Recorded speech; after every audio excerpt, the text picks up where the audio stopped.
Nuclear missile ready.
Nuclear missile ready.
Nuclear missile ready.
여러분 안녕하세요. 스타투 BJ 멸망전 이제 Hello and what's up, guys? Welcome to another show of the BJ Destruction Team League.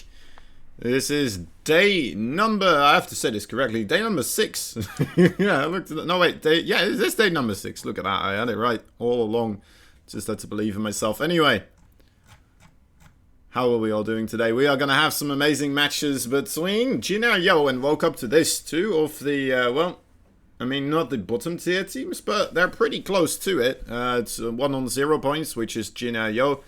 And woke up to this on the absolute bottom tier right now on -8 points. So they're on absolute death row territory here, wanting to fight for their honor, maybe more so than for anything else.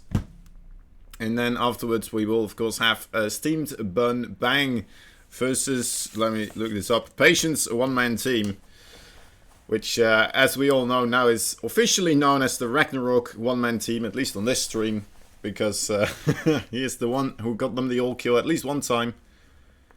Anyway, should be a good one. Steamed Bun Bang, obviously a very good, solid team. In second place, I believe. Let me double check that, actually. That is the Steamed Bun Bang, right? Alright, yeah, it is. I do have the standings. Oh, look at this. A little bit of a schedule as well. Let's take a look at that one. Right, here we can see the other day still remaining. We're going to have a little bit of a break here afterwards. This is, I believe, let me see, 23rd. Yes, alright. So this is going to be the last day for a little bit here for the, you know what, the regular days. Then on November 6th and November 7th. We will still have 2 more games, well, like these kind of coming up. And then afterwards on the 8th, 10th and 17th, we're going to go into the final brackets here. Of course, on the 10th, the semi-finals. And on the 17th, we will have the finals. Give the players a week of preparation as well.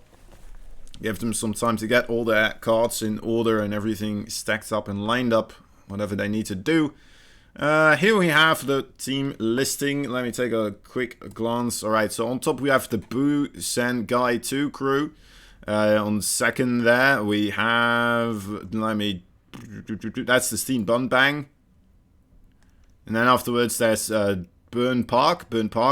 And under that is, drumroll please, I know this. It's Jin Yo. No wait, that's underneath there. Wow, wait, hold up. Alright. Oh, that's Patience one-man team. Number 4 is Patience one-man team. Then underneath there is the Jin-Yo, and then it's Woke Up to this. Alright, I figured it out. I've learned Korean in that short period of time, and now I'm going to be able to unlearn myself Korean just as this shows up. I'm pretty sure on top we have Sue. I think he just lost 1 game up until this point. He had 2 all kills, so that must be Sue.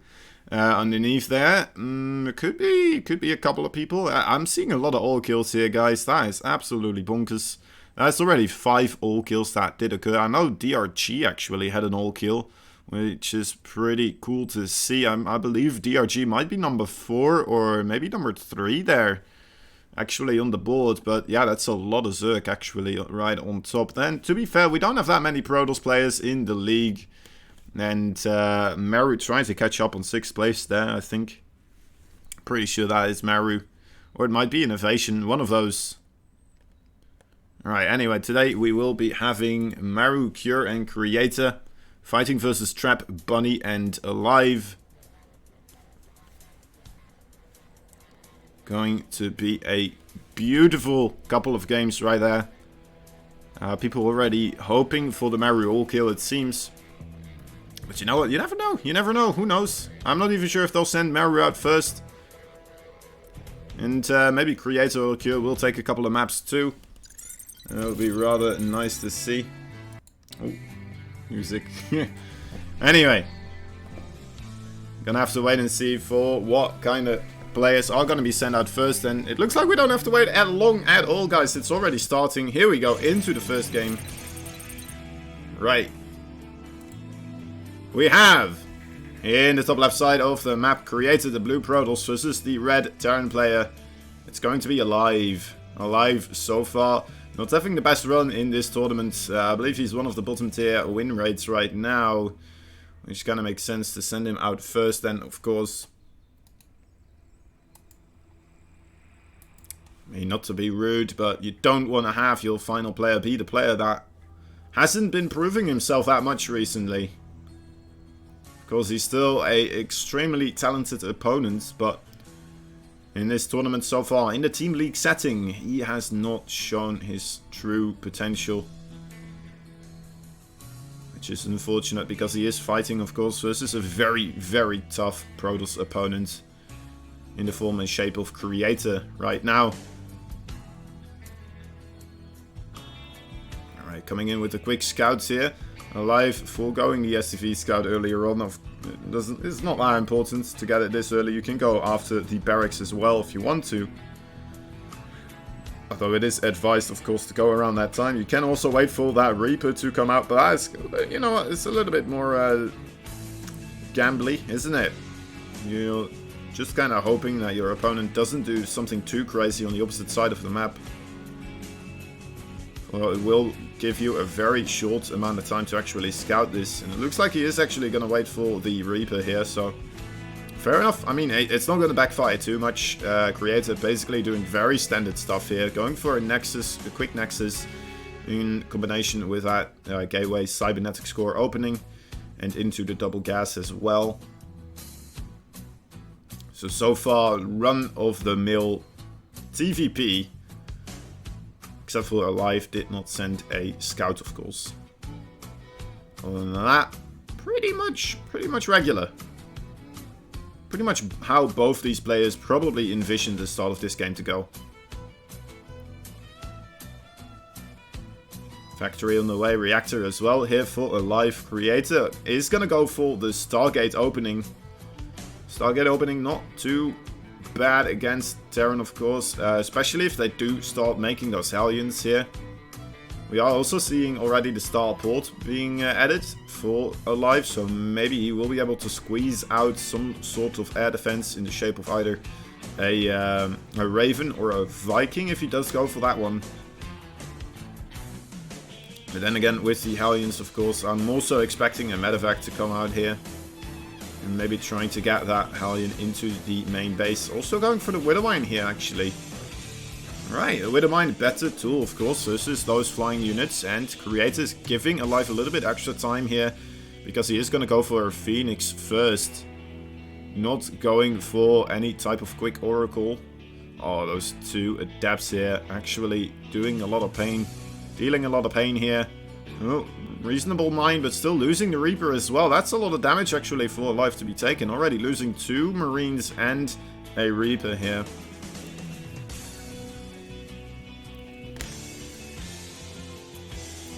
Alright. Sorry guys, I had to sneeze. Liberator on the way. Liberator, interesting choice, especially against the Starport, or the Stargate opening, of course. I do think he was aware, right? I believe we saw the Hellion flying underneath the Phoenixes, so he should be completely aware that this is here. Also making the Cyclone now, smart move.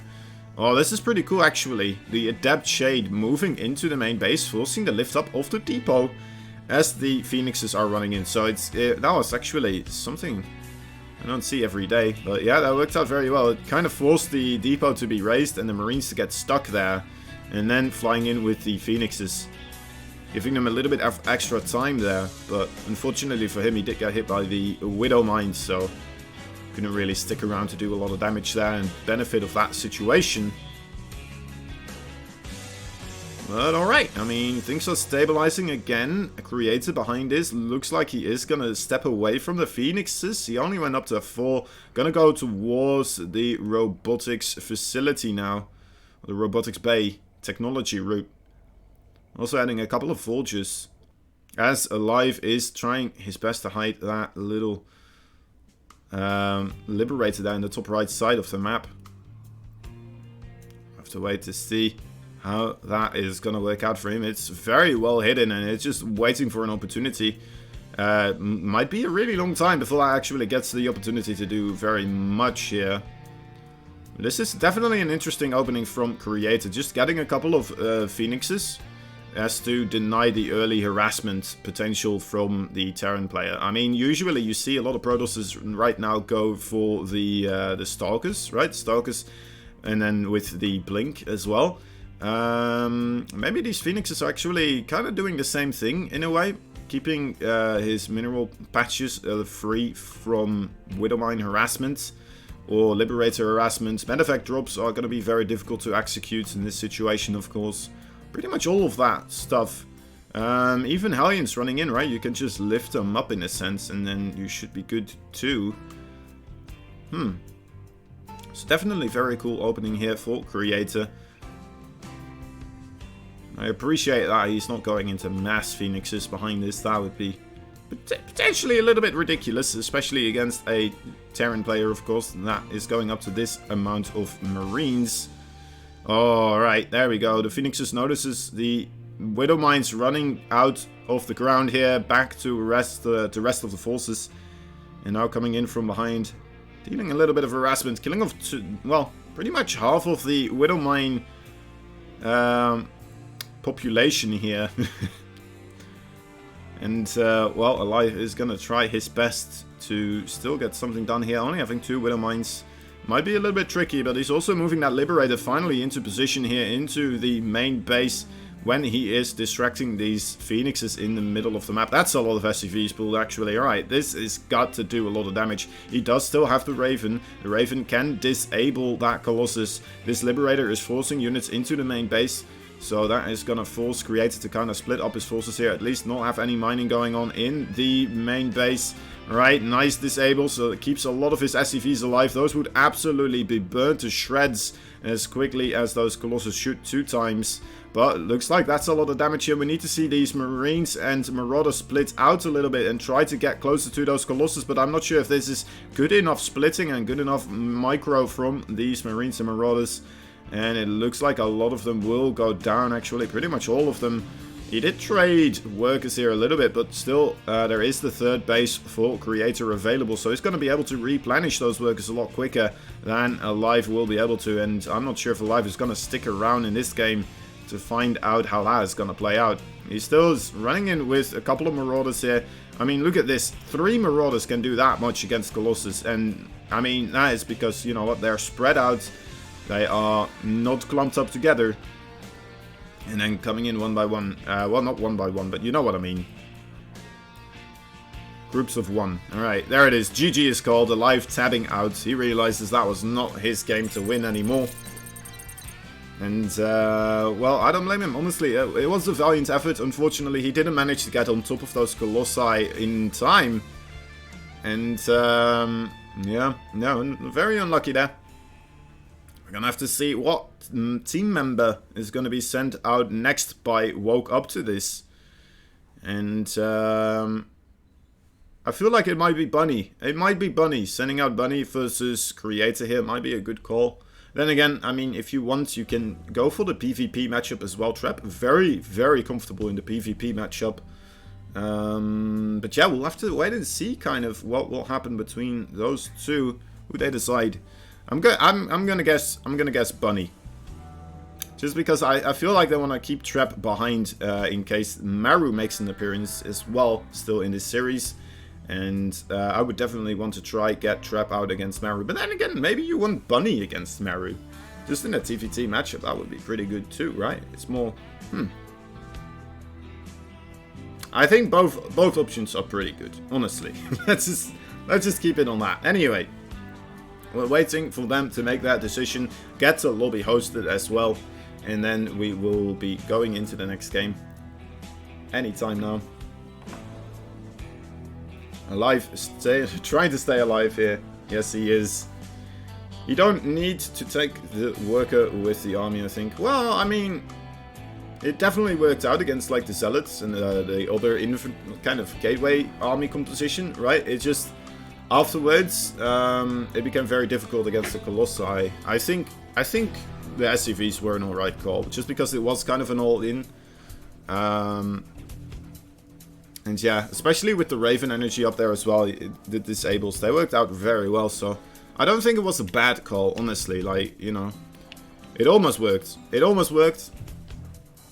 It just needed his Marauders to go a little bit more forwards into those Colossi, Marines split up, and then, you know what, that would have been a very much one game, honestly, I think.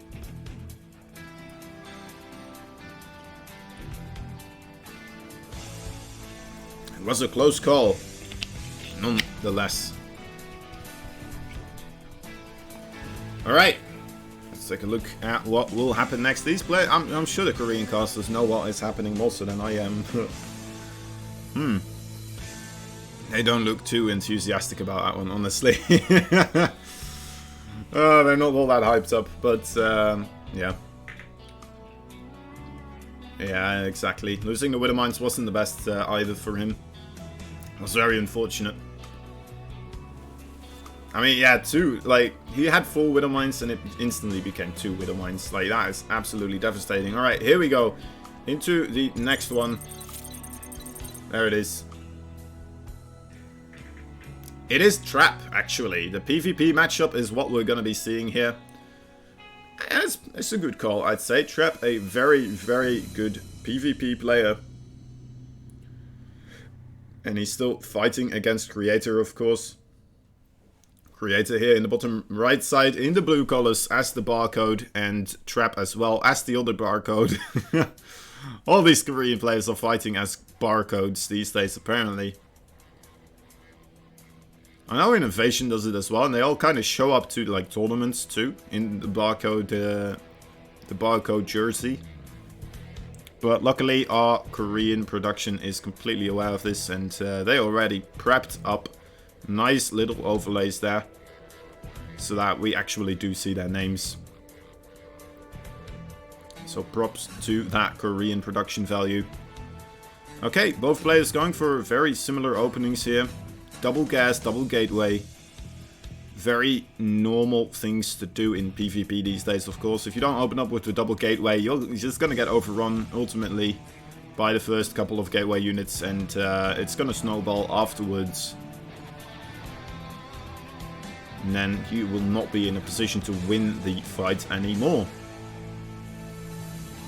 I mean, it is basically an increase of 100% of the unit production, right? So that is a crazy amount of extra production that you're making, in a way. Right, first scout for Creator. Trap does have a proxy pylon on the left side of the map, so Creator's gotta wonder where that second pylon is right now. And is he gonna send out a scout immediately trying to figure out where that pylon is? It looks like he is going to. He's going the wrong way though. Even just finding that little probe there on the left side of the map might give him a little bit of an indication of where he's supposed to be looking. But you know what, I'm not even sure if this is going to be a proxy. This just might be one of those things that people do where they just hide the second pylon to make their opponent think that they're proxying, you know, that they're being proxied. And then it's just like, it's just this normal pylon being put over there for later use, where they will just be able to scout out warp prisms or anything like that flying across the map. I mean, it is kind of in that location right there. Okay, second base full trap, a quick one being created here. Still under the protection of faking that proxy. That still hasn't been scouted here by Creator. Creator's still very worried it seems. But looks like he is going to get ready to start making his Nexus 2. It's kind of coming to that period of time where you're like, alright, if you're not coming in right now, it's not a proxy. I've been fooled. It's just a pylon being hidden somewhere.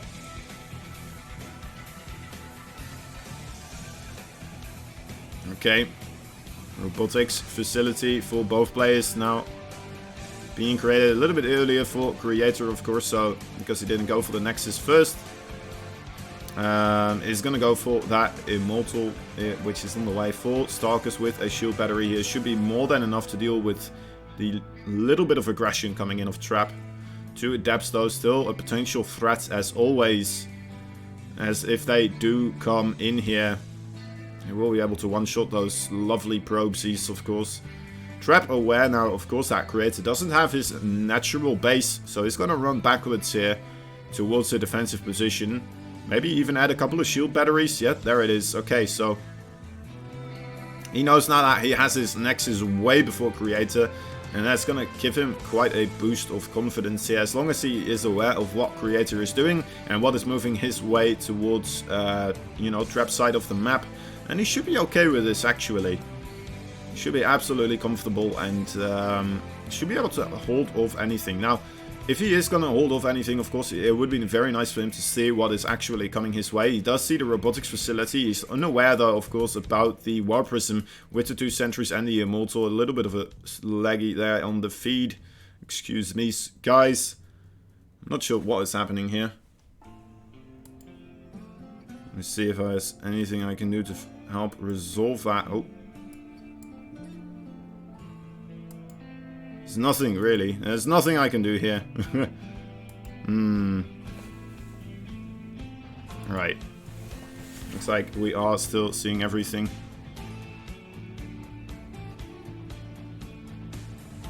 Okay, well, coming in, Creator is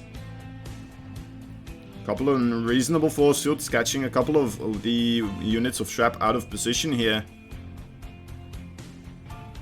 Immortal, and they are targeting down the shield battery. It's just a single shield battery here. Actually, this might be very dangerous for Trap. Trap in a lot of problem here, and a lot of world of hurt, actually. But, no, still holding on here, using his probes as a little bit of a cover. And I mean, that's his biggest advantage here, the probe count. It's been a while since we've seen Creator warp in units here, and Trap, I suppose, does have the pylon already available. Needs to be careful that his Warp Prism doesn't get picked out of the sky, though, for both these players, as they do add so much in value for micro potential. There's no shield battery here just yet, and, well, reasonable microsecond Immortal, though, for Trap coming onto the field, so I'm not sure if we will have Creator do a whole lot more here. But maybe, I mean, he still has the sentries here, he still has a lot of Stalkers. Oh, no, okay, nice pickup again, moving backwards.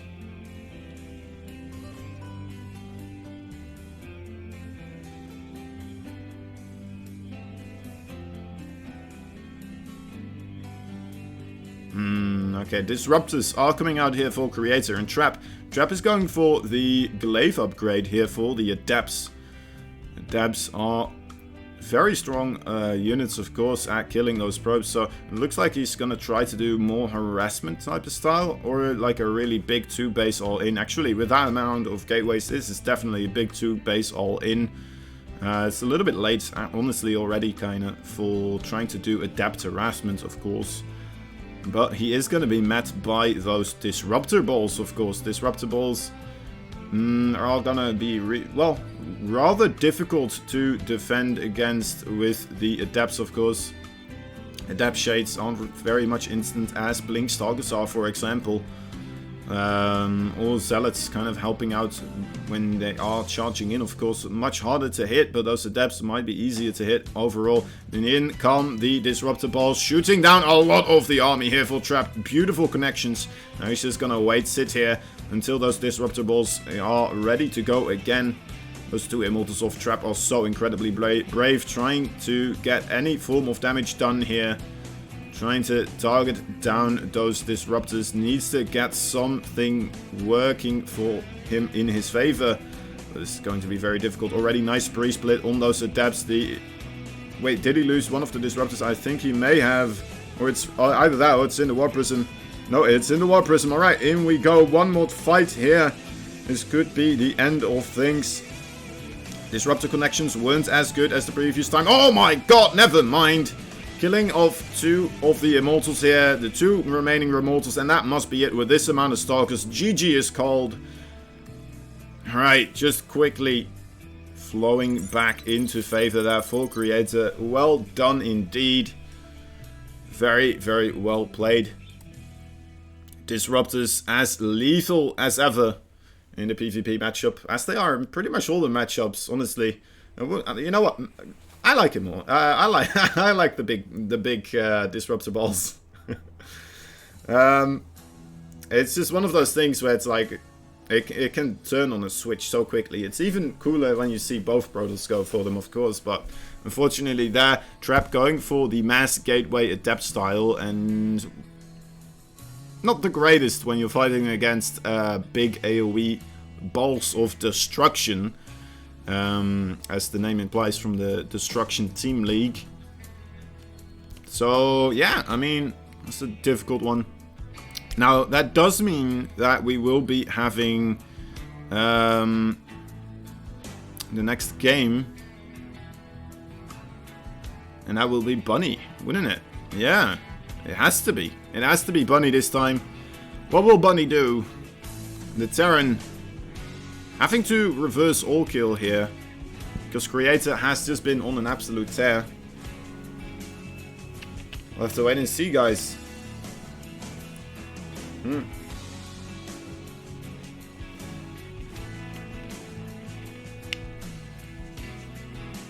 Yeah.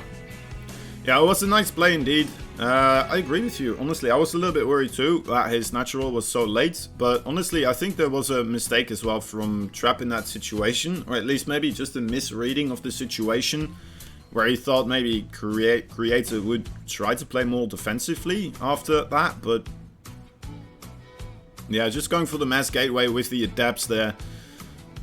I'm not sure in how many situations that's gonna work out, you know? And how many times. Maybe if you are fighting against Mass Immortal still, like a lot of Immortal pushing, I guess I can see that work then, right? But as soon as those Disruptors make an appearance, it's a done deal.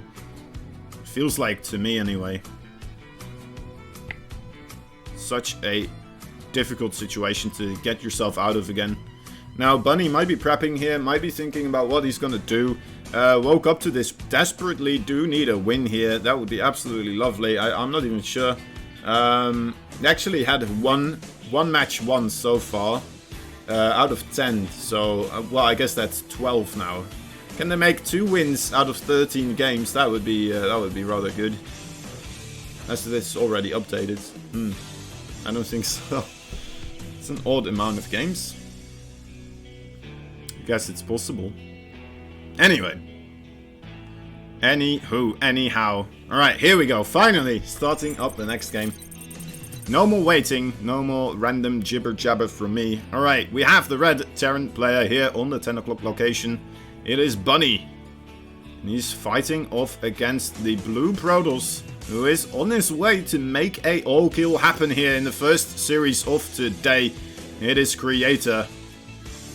And, well, we're gonna have to wait and see if he is going to be managing to kill all the members in one foul swoop. Or if Bunny will be able to fight back here.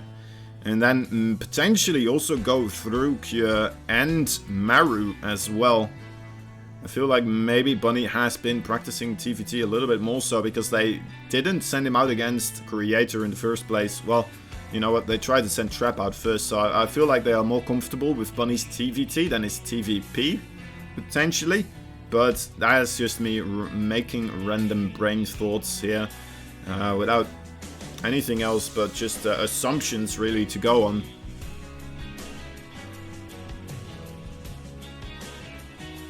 Alright. Looking like everything is as standard as a apple pie.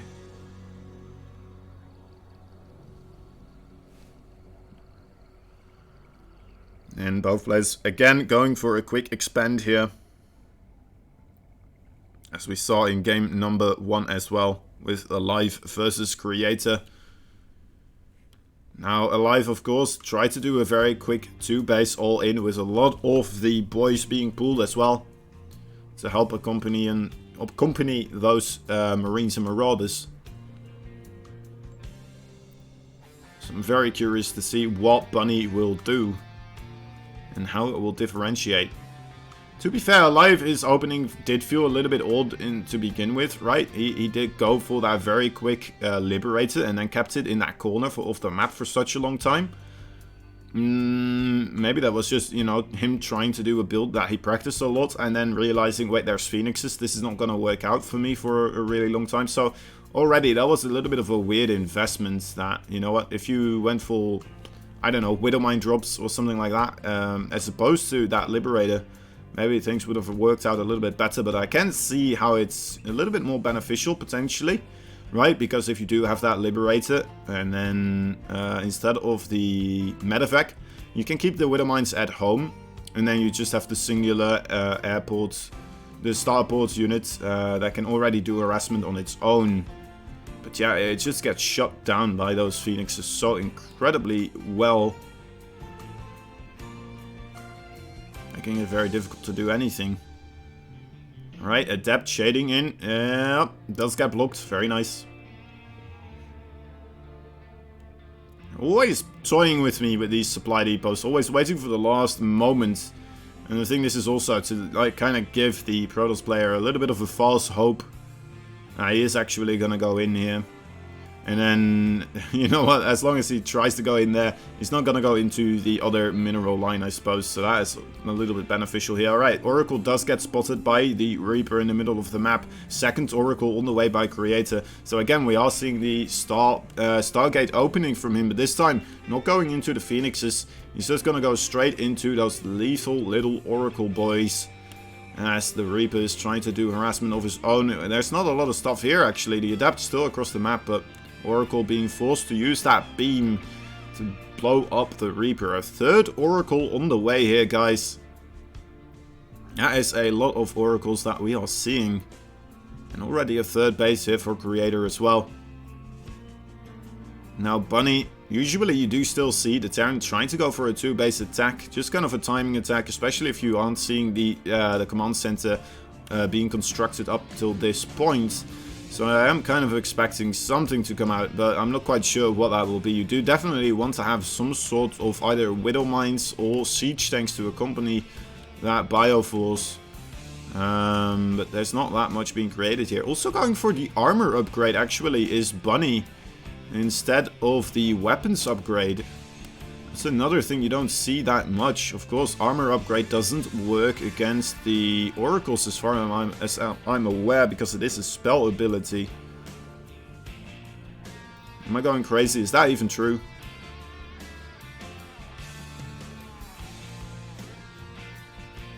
Why would he go for the armor upgrade? I don't know. I'm not sure, guys. Anyway, that's what we're seeing. And the weapons upgrade here for Creator, actually. Alright, maybe it's something I'm just not aware of yet. Maybe they both realize that the Protoss goes for the weapons upgrade and then like a lot of well, actually going for the Blink here. Maybe it is for against the Blink Stalkers. Alright, anyway. So already mitigating that one. It's going to be nice to see those Marines coming in a little bit more buffed up, of course, versus the gateway units now. Big clump of them coming through. Going to be able to clean up the first adept before, well, not before the adept cleans up 2 of those Marines, though. And it will, in fact, just be Marines solely being combined with 2 medevacs here, so very timid push off of the 2 base here. And behind that, he is getting his 3rd base too. And now also starting up the Widowmine production. Creator, though, looks like he is pretty ready for this. He's going to be able to clean this up rather nicely with the Oracles and the Stalkers being warped in here. Actually, ooh, well, does lose an Oracle, but still, though, so many Marines are lost, and also a medevac there. I'm not sure if that was a beneficial trade for Bunny in the end. But still something you kind of have to do as the Terran. You have to try and put that pressure on if your Protoss opponent does go for that very quick 3rd base. You've been on the 2 base for a little bit longer. Well, either that or you're just choosing to kind of play behind economically.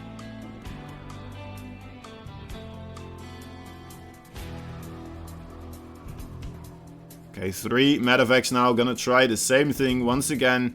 There's a shield battery here for Blink Stalkers as well, trying their best to shoot down the medevac out of the sky, but it is still kept nice and safe here by Bunny. Good, well, micro as well from those Widowmines unburrowing before exploding on top of those lonely zealots, trying to get close on top of the bio. Nice dodging though on the Stalker there, blinking out of the Widowmine range, and looks like everything will be cleaned up. Nice targeting though still from Bunny, trying to kill off as many units as possible, and looks like, well, he just barely got ahead in the overall units lost tab here. Just barely, so still kind of trading out evenly and forcing Creator to kind of, well, spend more money on the Gateway Force, and that will, of course, slow down any type of AoE damage coming out of him in shape of the High Templar or any Colossi or anything like that, of course. So now we are seeing the High Templar Archives almost being finished though already, so not sure how much of a delay that actually caused, but still might be enough here for Mr. Bunny. Bunny still far away from having any ghosts out though to start countering this. But it looks like with this scan he does see the Archon being warped in, so he should be aware. May already start seeing the Ghost Academy being put down if he wants to start prepping for the High Templar. But it looks like so far he's just gonna stick with his guns, what he has. Oh, nice hallucination, trying to bait out those Widowmines, of course. The Zealots going in one by one, taking down a lot of those Widowmines already, not losing too much to them as well.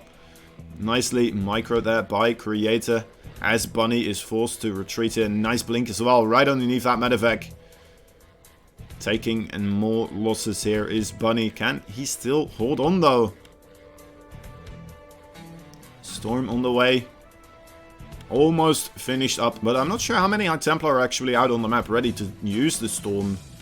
It'll be nice to see in the units tab. I guess we're gonna have to wait. I'm pretty sure there's 3 High Templar in that in the War Prism. Yep, there it is.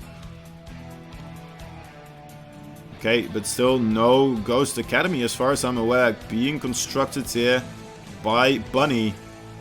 This is very nice though, a little bit of damage being dealt here on this 3rd base location as another drop goes into the main base, forcing more mining to be lost here. And this is where the moves from Bunny do start to pay off here. He's finding nice bits of damage, killing off the Forge as well. Right now, having to retreat though, or just kind of trade out against these armies. Actually, it's going to trade out, buy more time for the rest of these pushes to do damage elsewhere. Looks like he will be able to cancel this 4th base. No, it's actually going to get constructed and immediately taken down here. A nice catch there by Bunny, who is actually finding a lot of damage now in the form of that multi-pronged harassment. And there are the ghosts actually, so the ghosts are now available. EMP upgrade also on the way. So that is going to help out a lot here. As long as Bunny manages to get good EMPs on top of this army, he should absolutely melt it easily. But, of course, there is still the Storm available right in that War Prism. So it still could go either way here. That's a lot of Archons too. You would require a lot of EMPs to get rid of those. A little bit lackluster there on the micro of those Zealots. Does take a lot of hits on them because of those Widow Mines. Should be able to, yeah, okay, does force the lift off here on the almost done planetary. Nice Storm actually coming down here, forcing Bunny to stay backwards here, heal up, lick his wounds back in his third base. Creator hasn't set up his fourth base again, so behind this I'm pretty sure he's feeling like he's pretty much all in at this point. As he realizes that he's actually behind on bases now, and he's starting to fall behind on technology as well. Right, I mean the upgrades too, 2-2 plus the EMP upgrade here for Bunny. Not too shabby, especially against just the 2 armor and 1 weapons upgrade after Bunny did manage to kill off the Forge here. So definitely Creator trying his best to get his final push through here and still get something done. This may very well be his last hope. He needs to do at least, he needs to kill off a base or 2 at least to stay in this.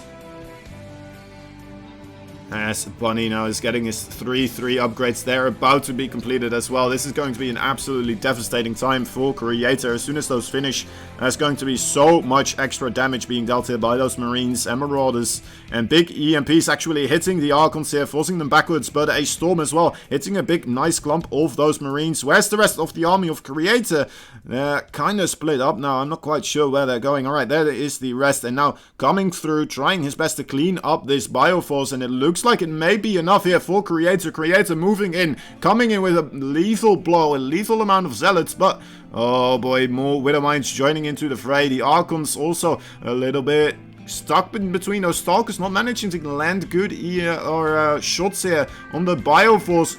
Oh my god, massive Widow Mine hits, hitting absolutely everything. Mostly Immortals now remaining here. No more Storms are available, and the Stalkers are gonna fall against this Bioforce, I would imagine. So more SCVs actually being pulled as well. 24 workers went down here. Actually, maybe Creator is gonna feel comfortable here going into a fourth base. Let's take a look if he will still try in this game, and it looks like, yeah, he will. That's his fourth base coming down again. So 25 workers being killed. That's not too bad, honestly. That's a nice amount of workers that he did kill off. It's pretty much the equivalent of 2 bases of worth of SCVs being killed there. And Bunny had to pull them to stay in that fight here. So a nice pull from Bunny, trying his best to keep alive against that amount of Protoss forces. Doing wonderfully so. Oh my god, if he kills off the Forge once again, now he's gonna maintain this upgrade lead that he's found himself.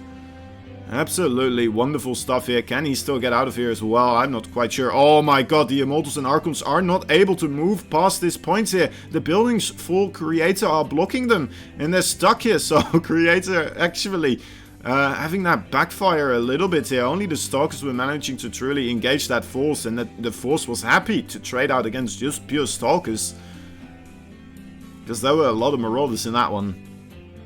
Alright, so very well done here by Bunny. Finding a lot of value pretty much everywhere across the map. Now the Liberators are setting up. Gonna get rid of, 2 Archons. Yep, alright. The Liberators do fall though for it. A couple of Widow Mines trying their best to split up, but one of them decided to split into the Protoss forces.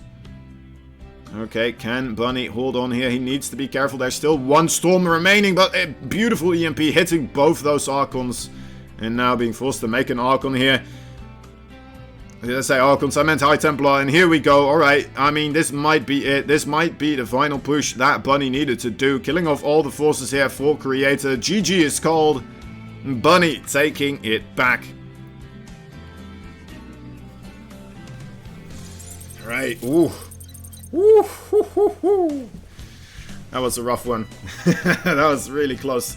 That could have gone both ways there in the end. I mean, just 1 less EMP hitting the targets, or 1 more Storm hitting the units of of Bunny there, and that could have gone either way. Either how, anywho, we're gonna see Bunny take onto Cure or Maru. Very curious to see what they will actually send out. I mean, if they send out Cure, it's kind of the safe bet, right? Because then they still have Maru afterwards. Kind of tired down Bunny more so. But then again, he only played one game so far, so I don't think he's going to get very tired after 2 games of StarCraft, so I'm not sure if that's the right call. If you do send Maru out now, I mean, maybe you're just going to roll him, right? And then you'll have a bigger lead in score overall. Are they going to take that gamble, though? They might have to, because right now they are, well, 2nd place from bottom.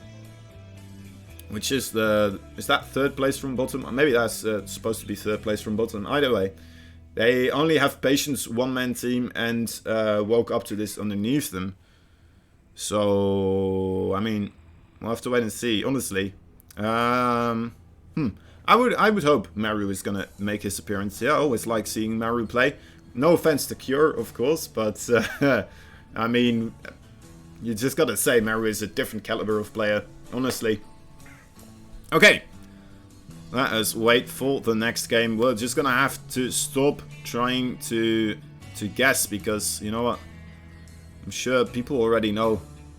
And the people that already know, yo, they're gonna show us any time now. As soon as everything is set up and ready to go. The Korean casters, they don't seem as happy today, honestly. I don't know what's happening to them. But look at that, they're just kind of blankly staring off into the distance. No offense, Korean casters. Normally they're like, oh, jumping around almost, but not this time. Maybe they're just tired. I don't know. I'm tired too, honestly, I'm not gonna lie. I did this thing that somebody told me once, that if you know, got cramps in your muscles from working out, then you should try to work out more the day afterwards. So I did that, and now it kind of worked that day, but now today is even worse, honestly. Maybe they are tired because WCS finals start tomorrow. Yeah, it could be. They've just been like watching VODs, trying to get predictions up and rolling, trying to maybe, you know, get everything hyped up. I don't know. I don't know.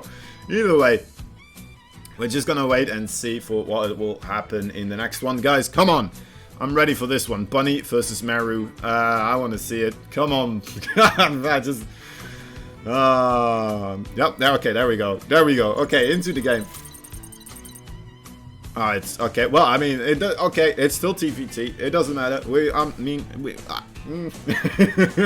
We might still see Maru play, but this time it's Cure, the Terran player in the top left in the blue colors, against Bunny, the player who's the last hope for woke up to this. Can they get more points on the board? Bunny, their final salvation here, kind of. Will they fall behind even further, or will they finally be able to win a series? It's all in Bunny's hands right now, and his TVT skills. In TVT, anything can happen, guys. Anything. Doom drops. Sharks with lasers. I don't know. Anything can happen.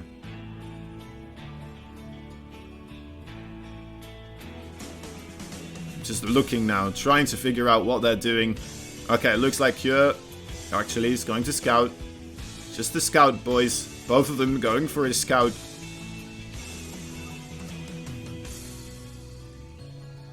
Have a little bit of a workers gathering here in the middle of the map, but they're yin-yanging their way past the center here.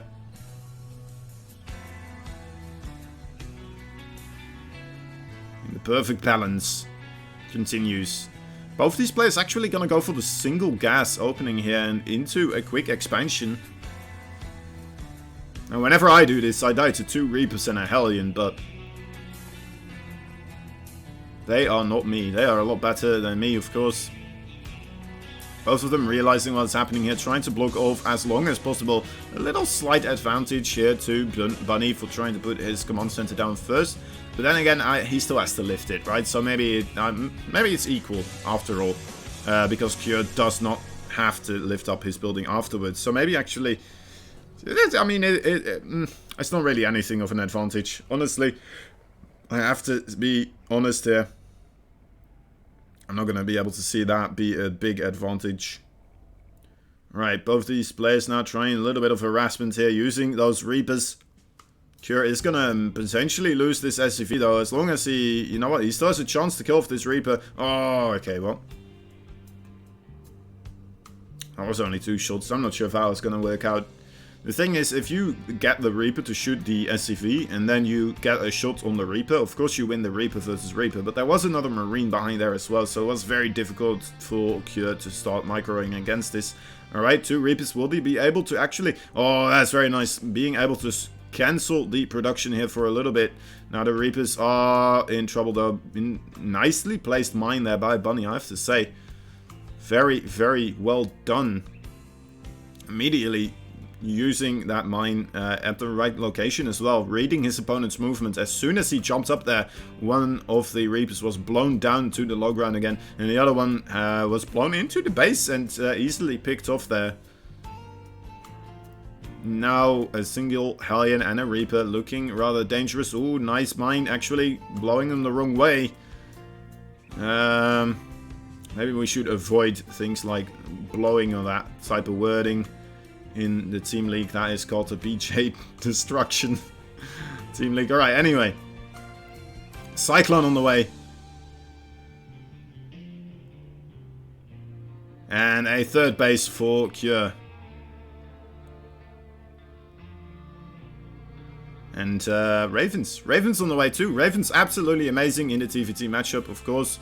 Absolutely detrimental, and both players going for that quick 3rd base here. Ooh, that Hellion almost got out. Almost into the shrubbery and managed to make his escape.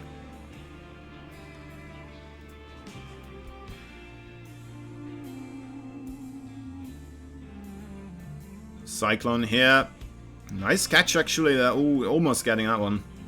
Ooh, almost. This cast is just deteriorating. It's gonna turn into like, oh my, oh look at this. Alright, anyway. It's just kind of equal, right? The things that they're doing, they're both going to try to set up a little bit more of a defensive play here, I assume.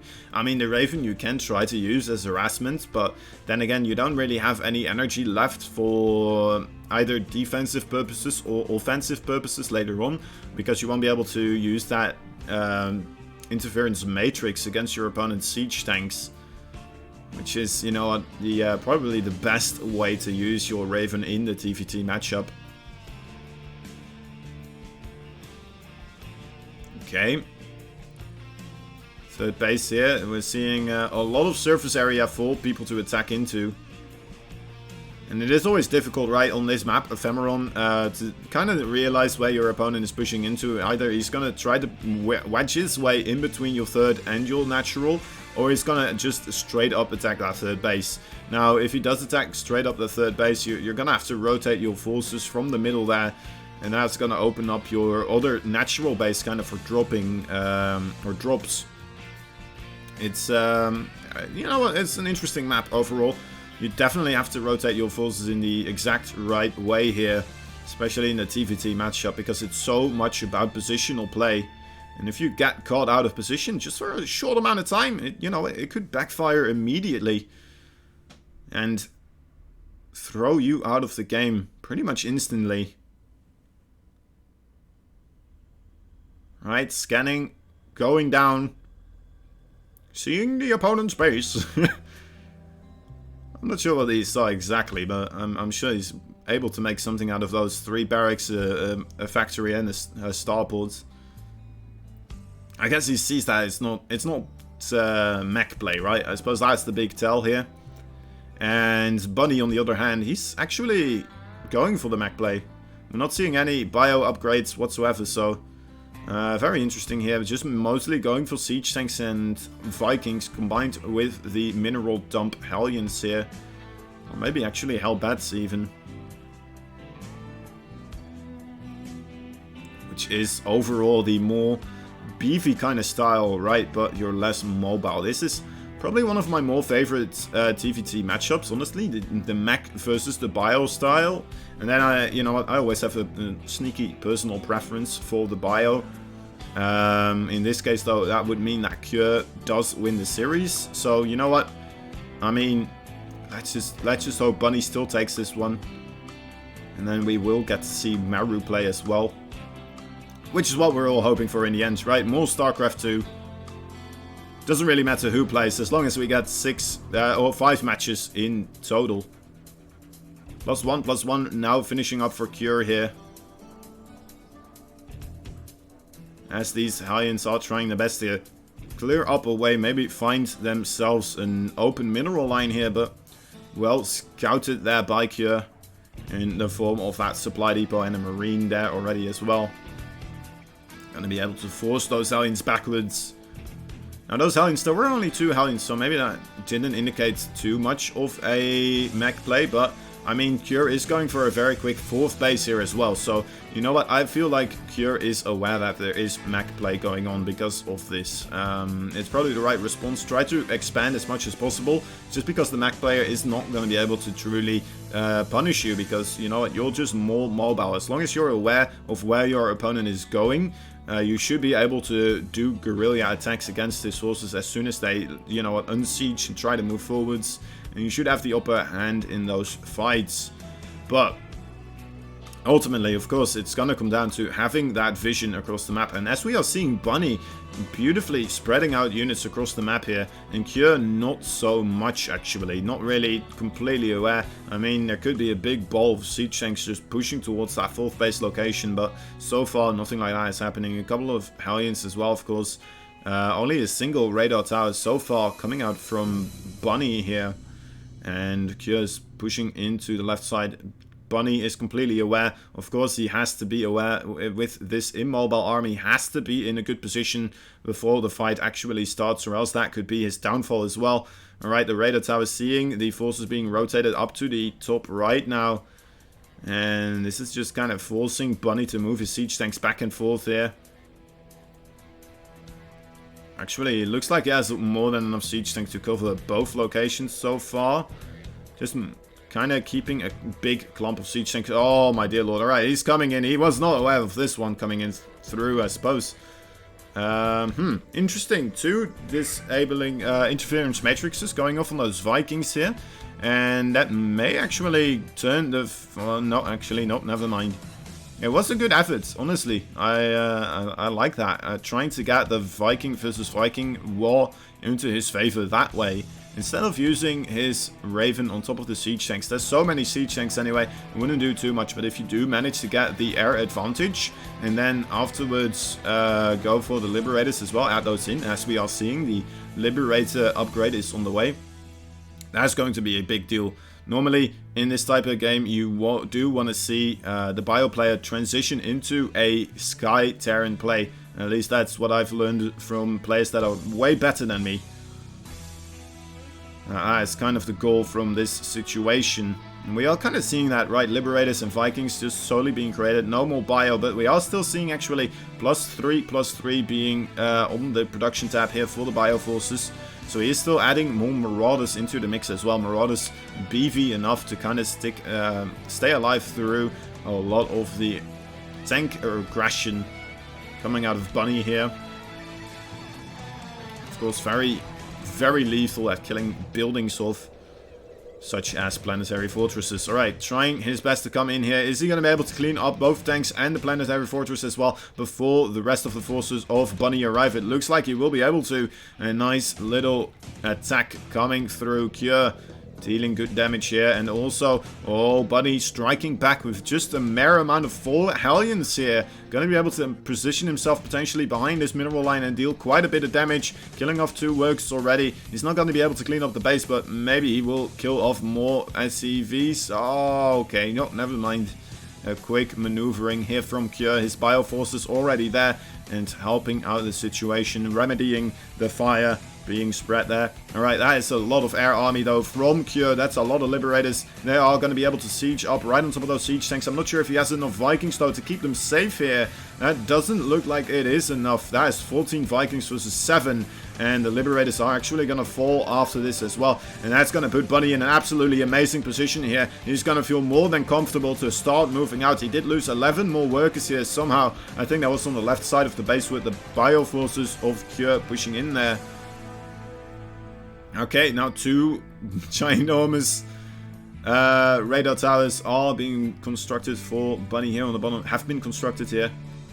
Making it a little bit easier for him to start pushing out. And the siege tanks actually, a little bit of an overcommitment there for Kjør, staying inside of that siege tank range for a little bit too long. Maybe he thought he had more than enough forces, but definitely did not, because those siege tanks, they did manage to siege up in time and immediately blow up and blow away pretty much most of the forces of Kjør here. And now Kjør scrambling, trying to get some sort of a force still going here. Okay, 2 lonely siege tanks, a little bit out of position here. Does manage to get 1 picked off here by Kjør. Kjør, can he hold on? I'm not quite sure if he will be able to. These siege tanks in a very difficult position. And 17 Vikings now accompanying them as well. And it's going to be extremely difficult for Kjør to still clean this up. Look at that. Absolutely amazing play by Bunny. Now, we are seeing more expansions on the right side of the map having been taken here. So Kjør not out of this yet. He just needs to slow down his force enough so he can actually get something done. Trying to go into the back here with a nice drop. But I'm not sure if that was enough. Trying his best to clean up the siege tanks. And he does get punished severely for that one. GG is called. And Bunny taking another game. There we go, guys. We're going to see Maru versus Bunny today as well. Absolutely amazing. Bunny, the MVP, of woke up to this today. No kidding. Actually, mitigating a little bit of the losses now. Two games already in the favor just because of Bunny. After Alive and Trap kind of faltering there to Creator. And now Bunny, I mean, there's one more left. There's one more left. Can Bunny do it? The all-kill. People were saying in chat before that they were hoping for a Maru all-kill. But right now, maybe we can start thinking or hoping to see the Bunny all-kill. I mean, it would be a shame for Jin or Yo because they you know what, they already are kind of on the bottom of the ranking there. Even with such a scary force as Maru on their team, not managing to get a lot of the points here. And definitely, you know, they want to get a little bit higher up there. So far, it's just not happening for them. Anyway, let's take a look, guys. Maru versus Bunny. It's gonna happen anytime now. I'm excited. I'm very much thrilled. It looks like the Korean casters. Still, I don't know what's going on, guys. Did something bad happen in Korea? Is that what they're just not allowed to be? I don't even know. I don't want to joke about it anymore. It might be an actual sad thing over there. I'm just here like, oh boy. I hope they're okay. It has me worried. But then again, I do worry quickly and a lot. All the time. It's a lot of stress being me, worrying about everything. Anyway. Come on. We are waiting for the final match. Map and match combined. I suppose both would work, but then again, if you try to say both at the same time, both of them stop working instantly. Anyway, here it is. The final game of this series. It will be the blue Terran player. It is Maru, the final player from Jin Yo, and he is going across the map here. A sneaky little SCV already maneuvering across, and oh my dear lord, he's bringing a friend. A second SCV also accompanying the little cheesy SCV. The cheesy V coming across. Bunny may very well not be ready for this one. We have been seeing him go for that one gas into a command center build time and time, well, I guess just one time in the TVT matchup just before now though, so that might indicate that he is planning to do this again.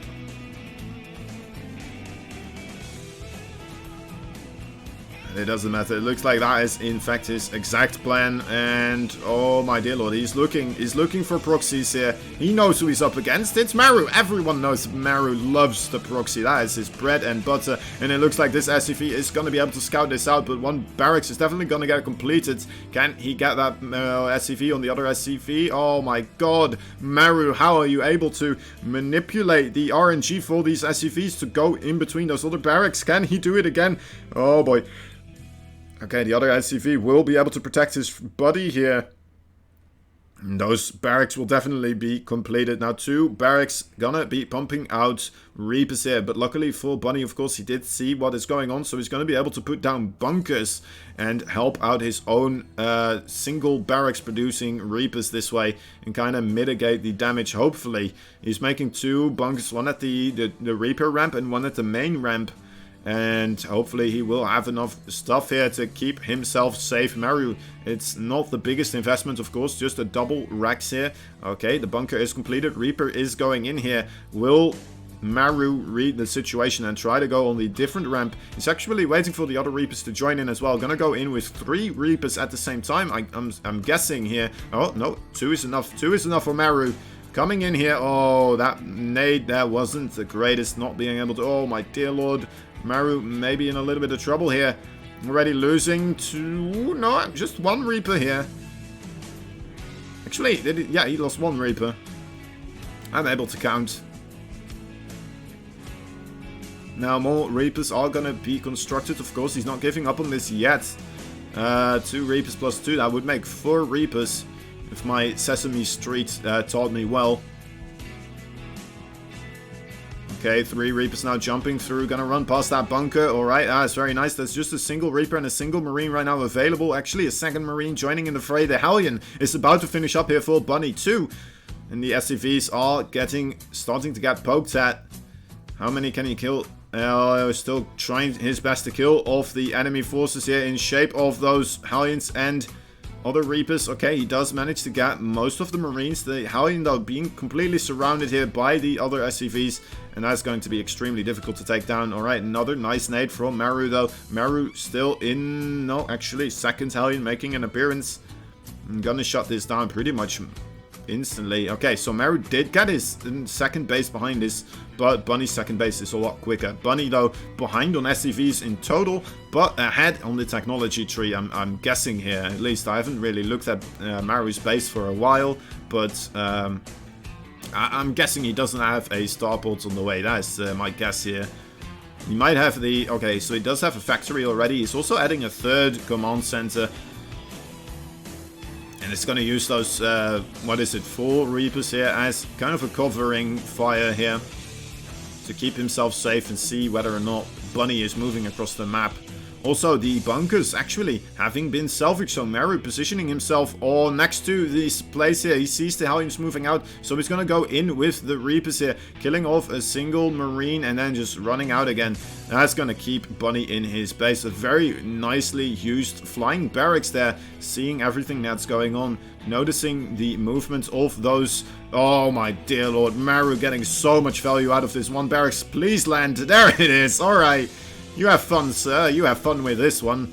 It's going to take a while before you can get your base onto the ground.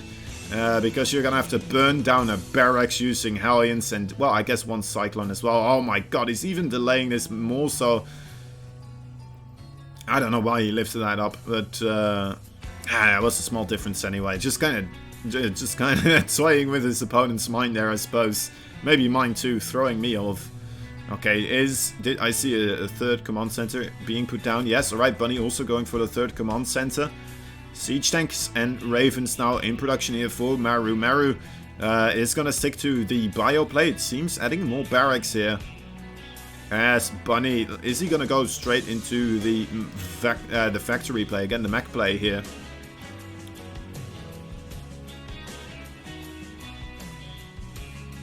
Is that going to happen? That's the question.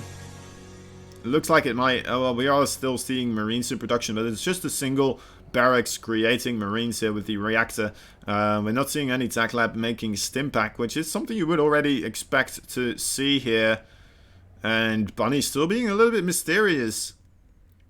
So, you know what? Actually, two gases being taken on the natural most likely will be that mech play. Mech play. It's like, I don't know. I turned into Scooby-Doo there for a moment, guys. Okay, Raven and a Cyclone here. The perfect answer against any kind of single flying units. Alright, maybe 2 Cyclones. More than enough now to take down pretty much anything here. Does try to make an attempt at getting into this base in the shape of like medevacs or whatever.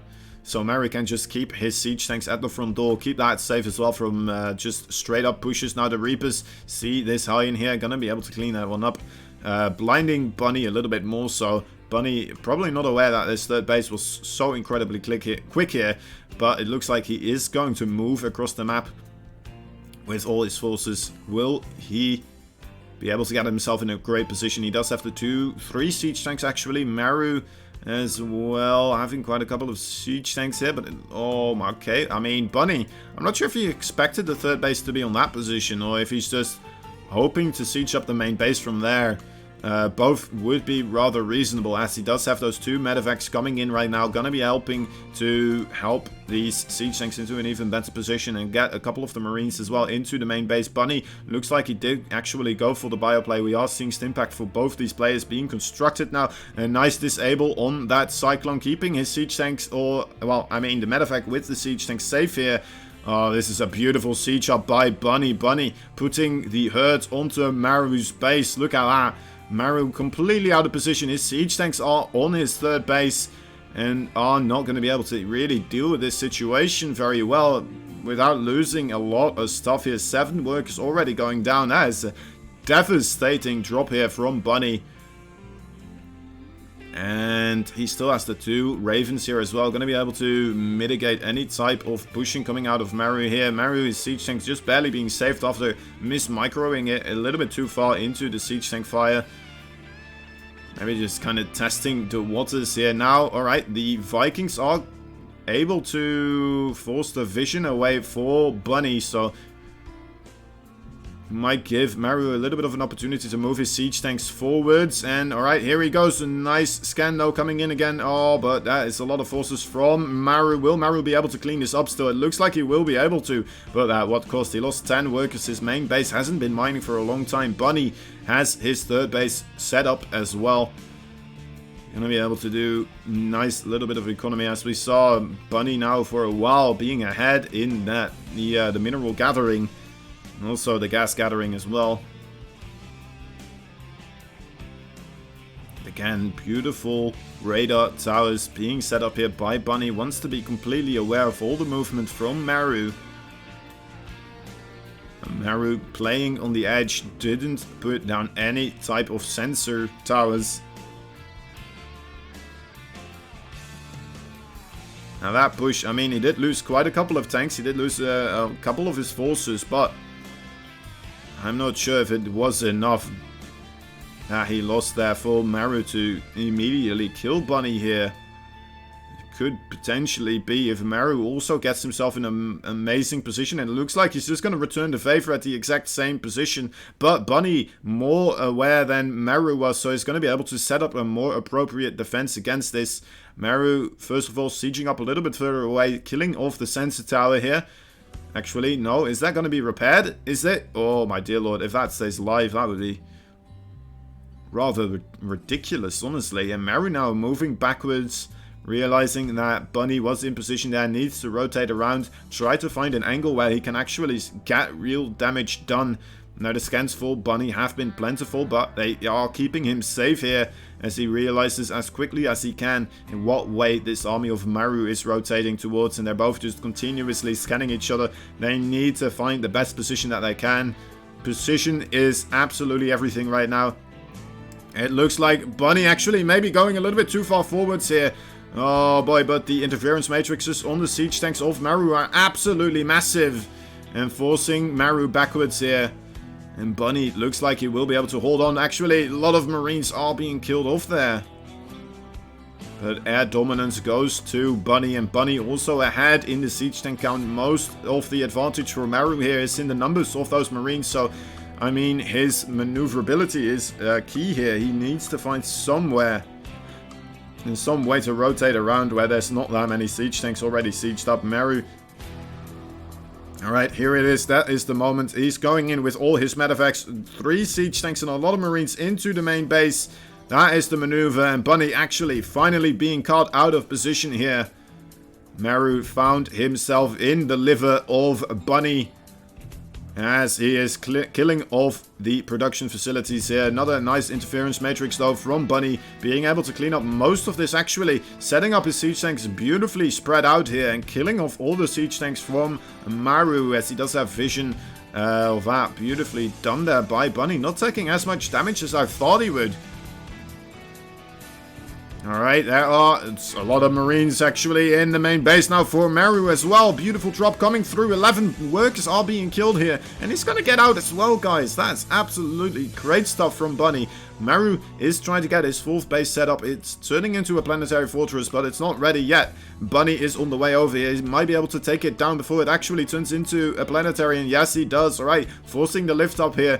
The Vikings shooting away at it still, but that's a lot of marines protecting it. Is it going to be able to be saved here? Meru losing his Vikings as well, as he's just trying to scramble up some sort of defense. Oh boy, here we go again. More drops into the base, the same location that we have been seeing throughout this game. Being utilized once again. Not as great of a position as we saw previously, but still a pretty good one. Alright, there is a siege tank available for Meru. He just needs to scan. He can. This siege tank is in position to shoot these marines. He just doesn't have the vision there. Alright, immediately getting blown up here.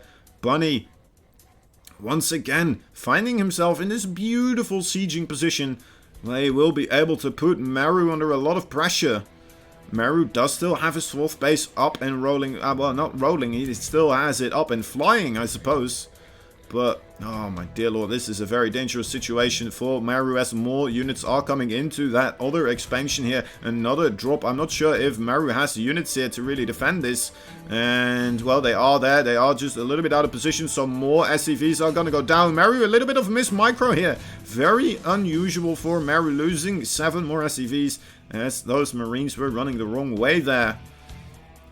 And now running towards the... Oh my god, Meru losing absolutely everything. Bunny here being an absolute TVT beast, killing off more workers for Meru.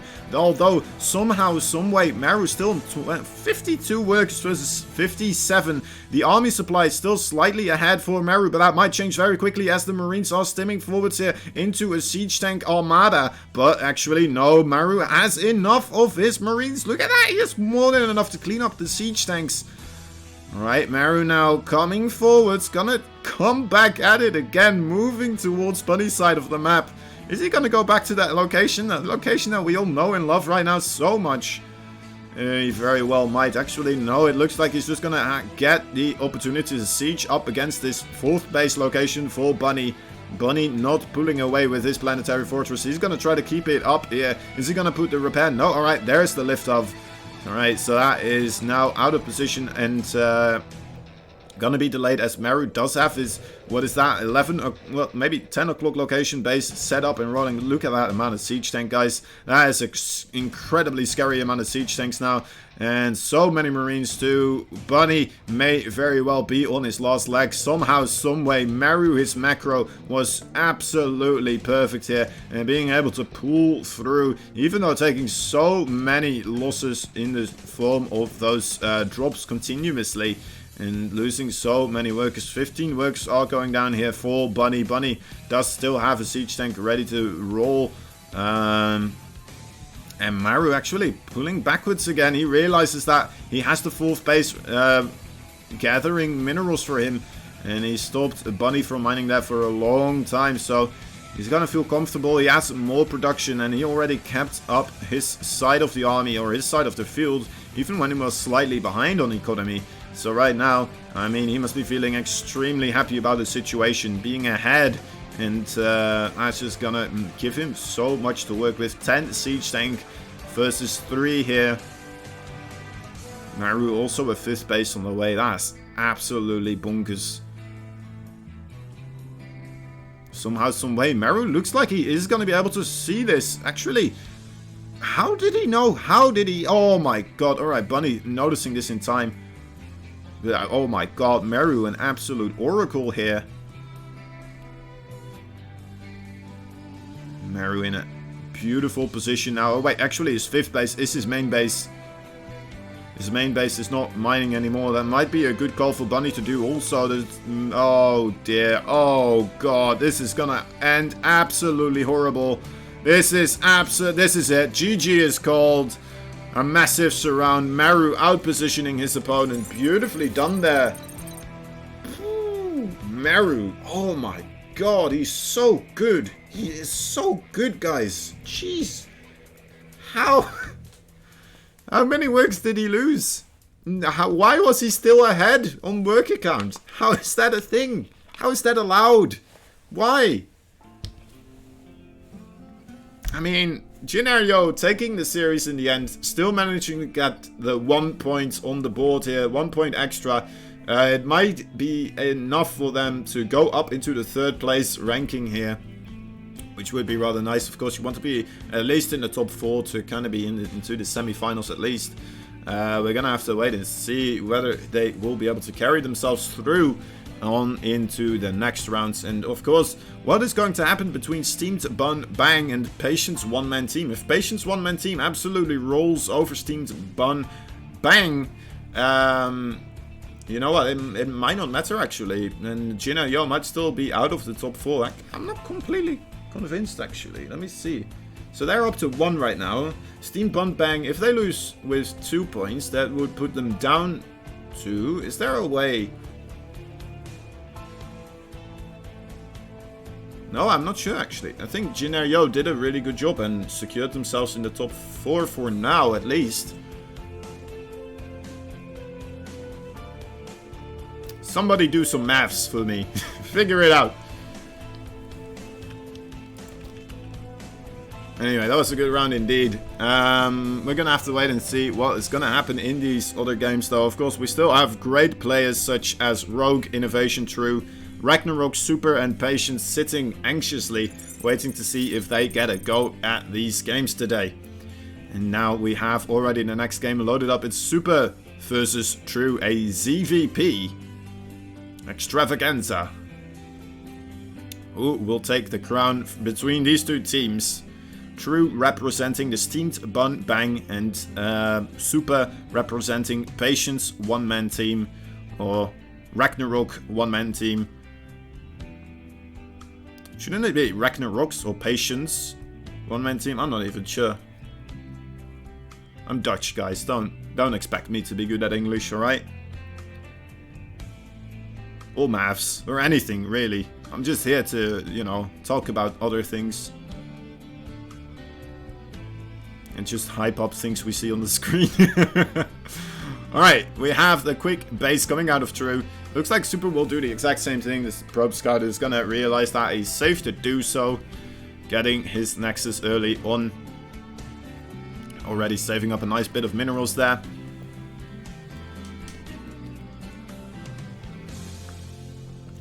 Alright. Alright, macro game it is, guys, so far.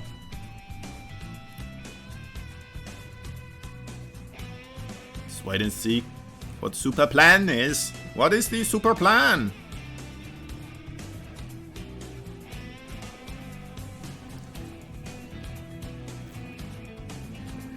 What will happen here?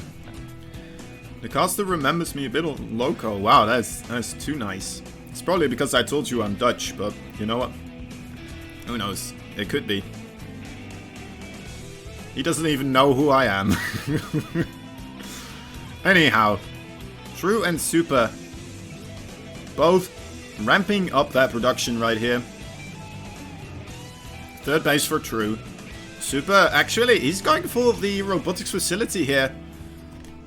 Oh, a nice tech route indeed. We are seeing more and more star gate openings, but actually not a choice here for Super. The question kind of is if he is going to go put down a lot of gateways behind this as well. Maybe get a wall prism. And we will have to wait and see.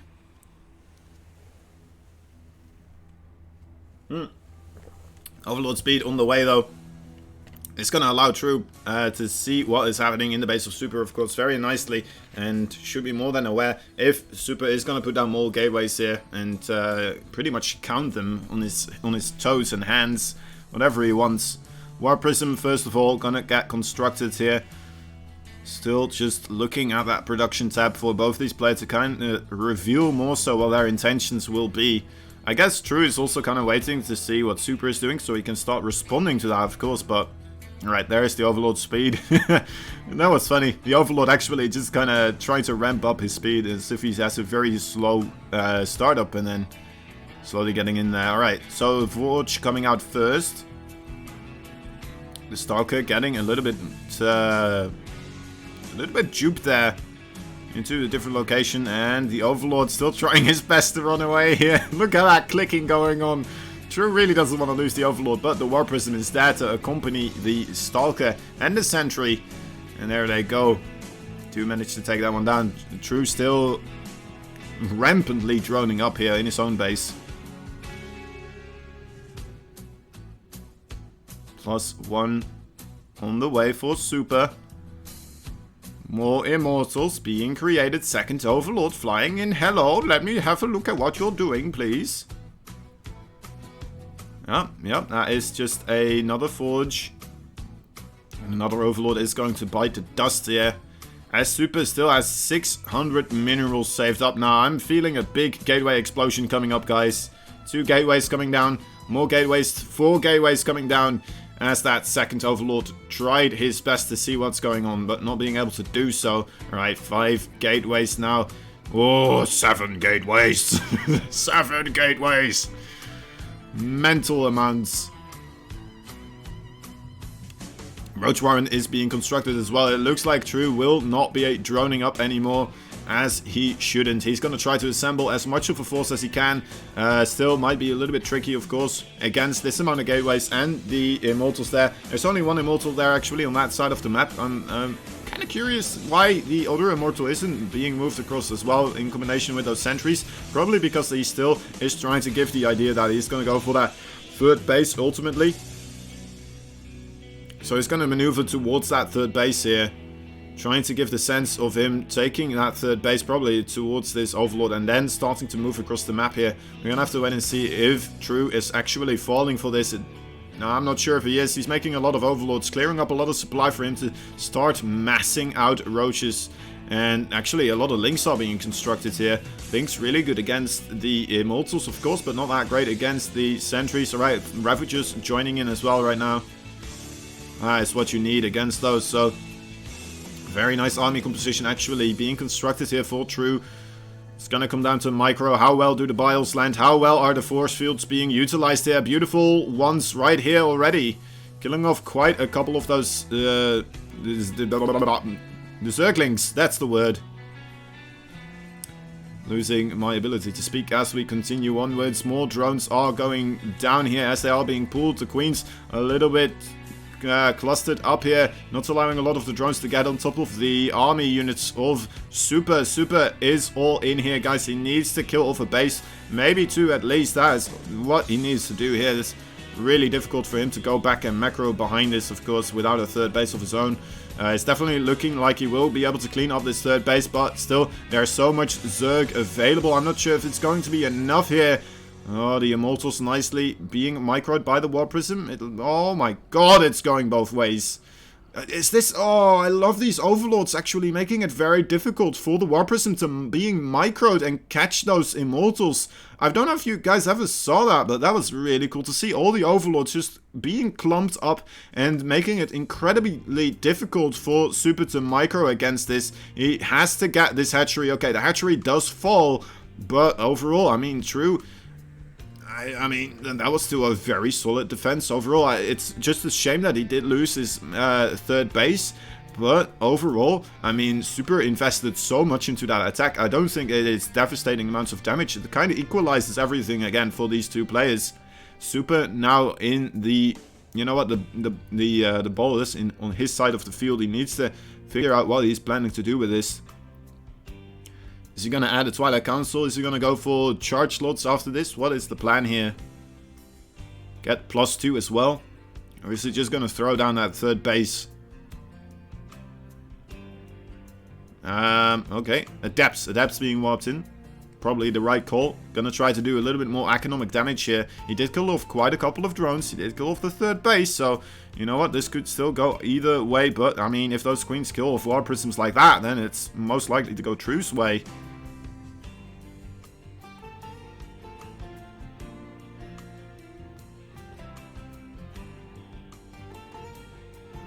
Okay, you know, Lynx rolling in here into the third base. That was just an absolute stellar defense. Like, I'm very curious what would have happened if the Overlords weren't there, right? I mean, with a little bit more Immortal Micro, maybe that could have just turned into Super's favor so incredibly hard, and then it becomes so difficult for True to hold that. But absolutely really cool stuff here happening. Okay, so True trying his best to keep Super busy on his side of the map, using a couple of links as he's trying to just macro up here, but a secondary force of, well, Immortals, Zealots, Stalkers, Sentries are making their way across the map here. I don't know if there's a... Okay, there's the War Prism. And in come a couple of links as well into the third base for Super, realizing that there's no probes there whatsoever. And retreating immediately, it seems. Actually, I don't know what happened with those. It's not too important anyway, because this is the big fight that we are seeing here. Can the Biles land on top of the army? These are really good force fields, actually. I'm surprised that True isn't trying to break them at all. He's just trying to get the Biles on top of the Protoss army. They're not all landing here, right? A nice drop with those links being able to clean up, well, 2 probes, I suppose, but a good reaction from Super, whopping in those Zealots and holding his own there in his own base. Great force fields once again, and again we're not seeing Biles being thrown down on top of the force fields. I'm not sure why True isn't making use of that mechanic as much.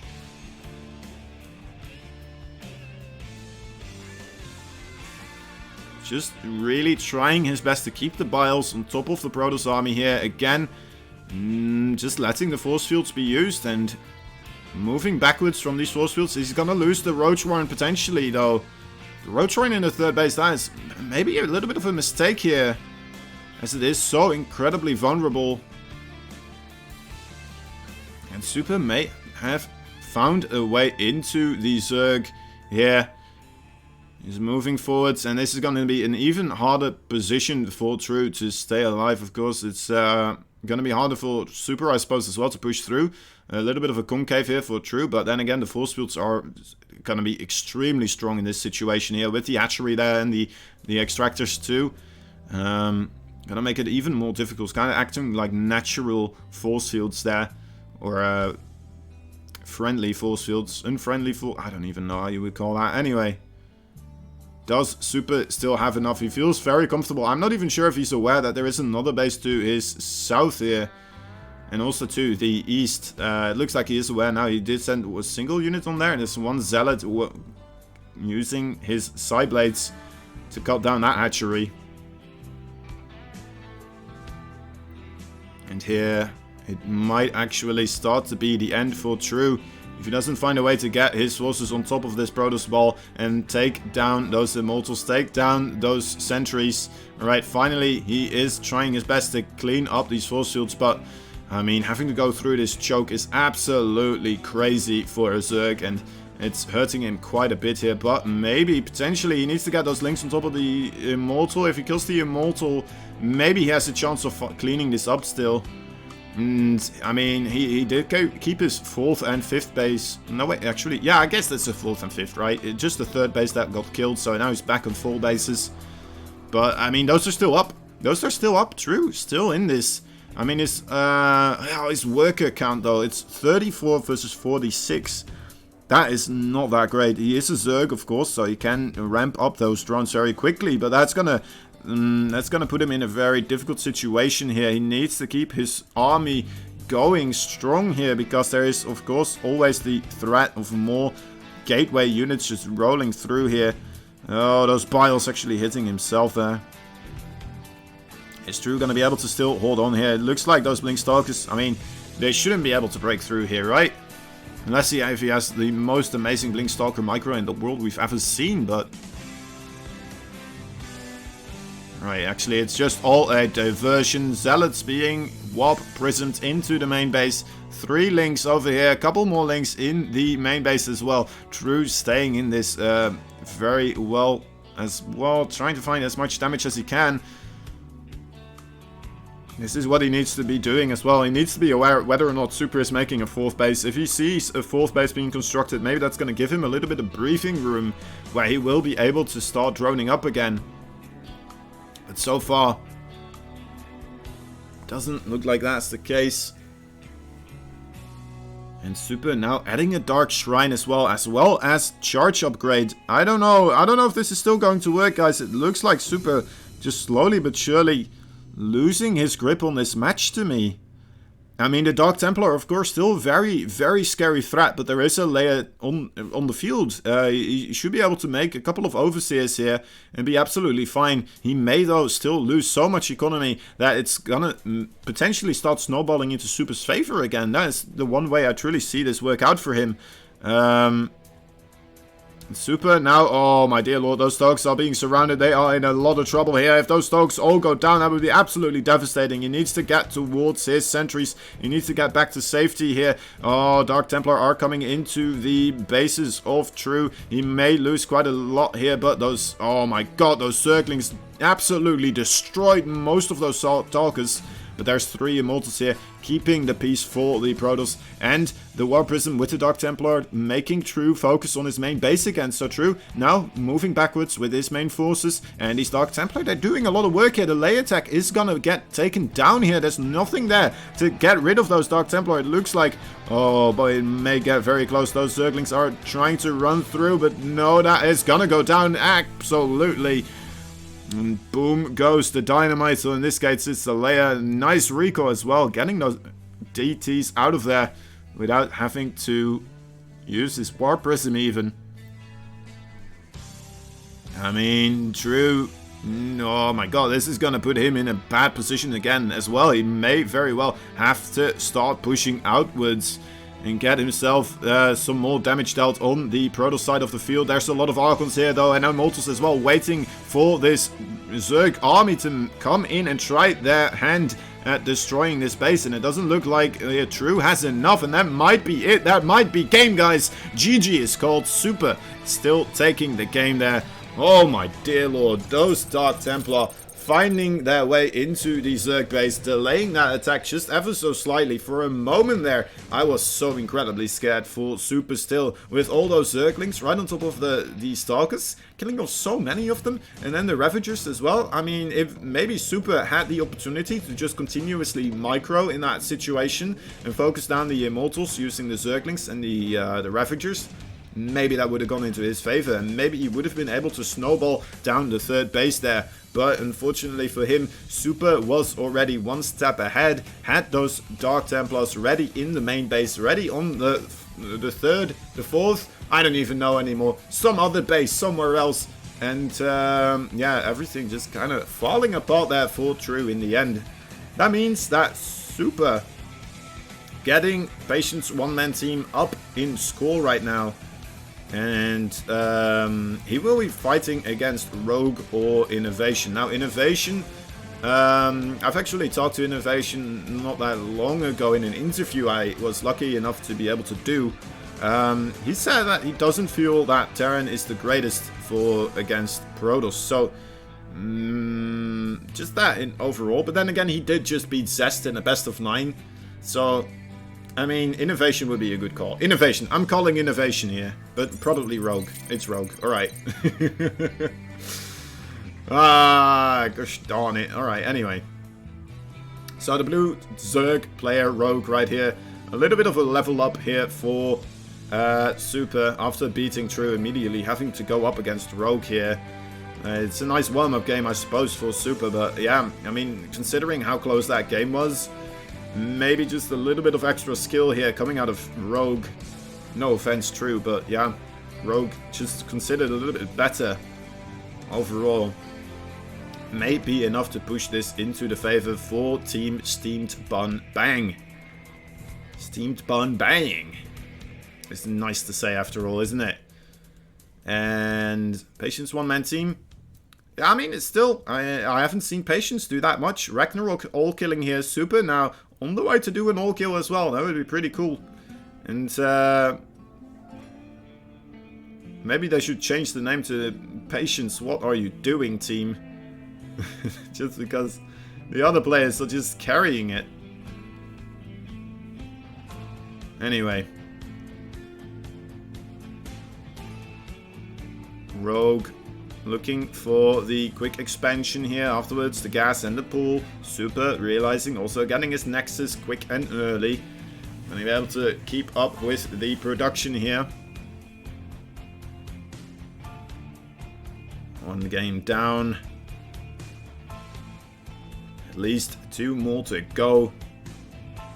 Or, if we're lucky, 4 more games to go, guys. We still have Innovation waiting as well behind the scenes. Ragnarok and Patience. Just need to hope for all those players to make a appearance, as well as we saw in the previous series too. Every single player making it on the field of battle.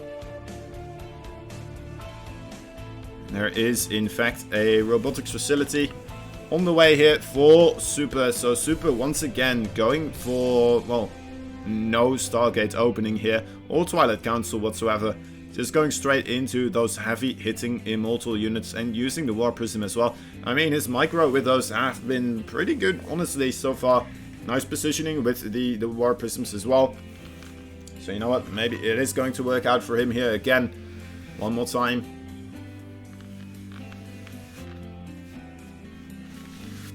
Alright. Single Adept. Just scouting out, seeing how many drones there are in that natural base. It's an alright amount, you know, nothing crazy, nothing to be worried about. Should give Super the knowledge that he's most likely not getting all-in by Roaches and Ravagers and Zerglings here. Even though his main door is still kind of open. And Rogue is aware of this too. He does have the Overlord speed, so he also gets a full scout of the main base of Super.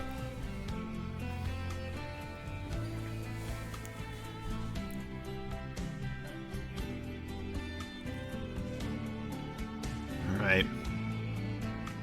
Forge being added as well. Again, it looks like Super is doing a very, very similar build as he was doing previously, if not the exact same one. Which Rogue just got to observe and see from his own observing chair. Basically, not having to worry about his own micro or macro at all. Just getting to have an overseeing eye of that previous game, of course. So now he may very well be, you know what, thinking to himself, this is looking very similar as what we've seen previously. Are you just going to do the same thing that we saw before? Already getting a late attack here as well. Realizing that, of course, there still might be that Dark Shrine and Twilight Council being proxied somewhere else on the map. Coming in once more, but it looks like Super this time not going to go for the 2 base. He is adding a 3rd Nexus here. I mean, that makes a lot of sense. Thunderbird, one of the more macro-intensive maps here. It does get scouted by Rogue. Rogue still keeping those Overlords alive as well.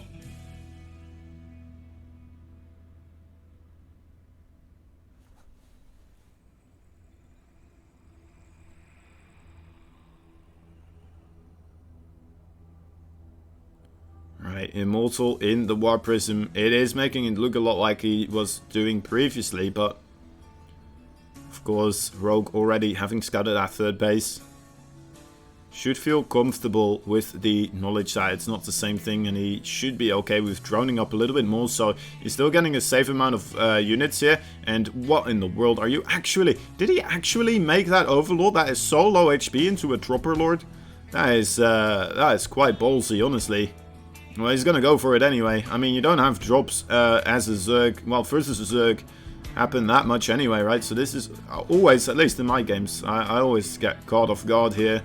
when stuff like this happens. You just don't expect it to happen, and that's why it's so incredibly good. More units gonna fall down here, a lot of probes, as Rogue is trying to hold off this push coming out of Super here.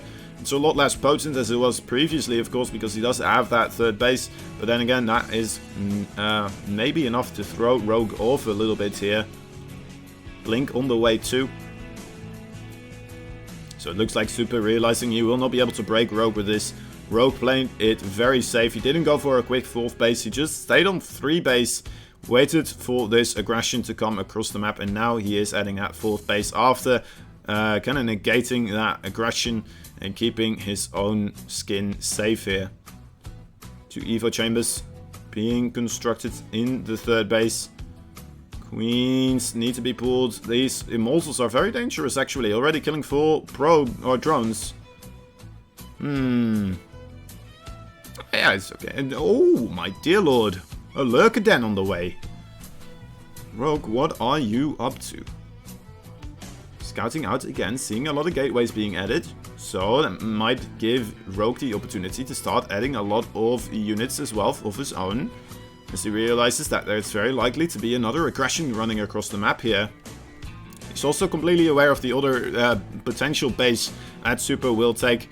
I mean, he doesn't have eyes on the other potential fourth base, but that's very unlikely that Super will go for that base. Oh my dear lord, this is a nice round here. One of the force fields didn't line up with the rest of it, and killing off a couple of those units. And now, oh my dear lord, half of the other Protoss forces are caught out of position here potentially. But then again, a lot of the Zergs were still all across the map, so I guess it was a nice attempt by Super as well, realizing a lot of the Zerg was on the other side, trying to run in there with the rest of his forces, but he did just use ability, so it's going to take a while before he is going to be able to do that once more time. Reasonable force fields being thrown down here, the Biles forcing the Protoss backwards though.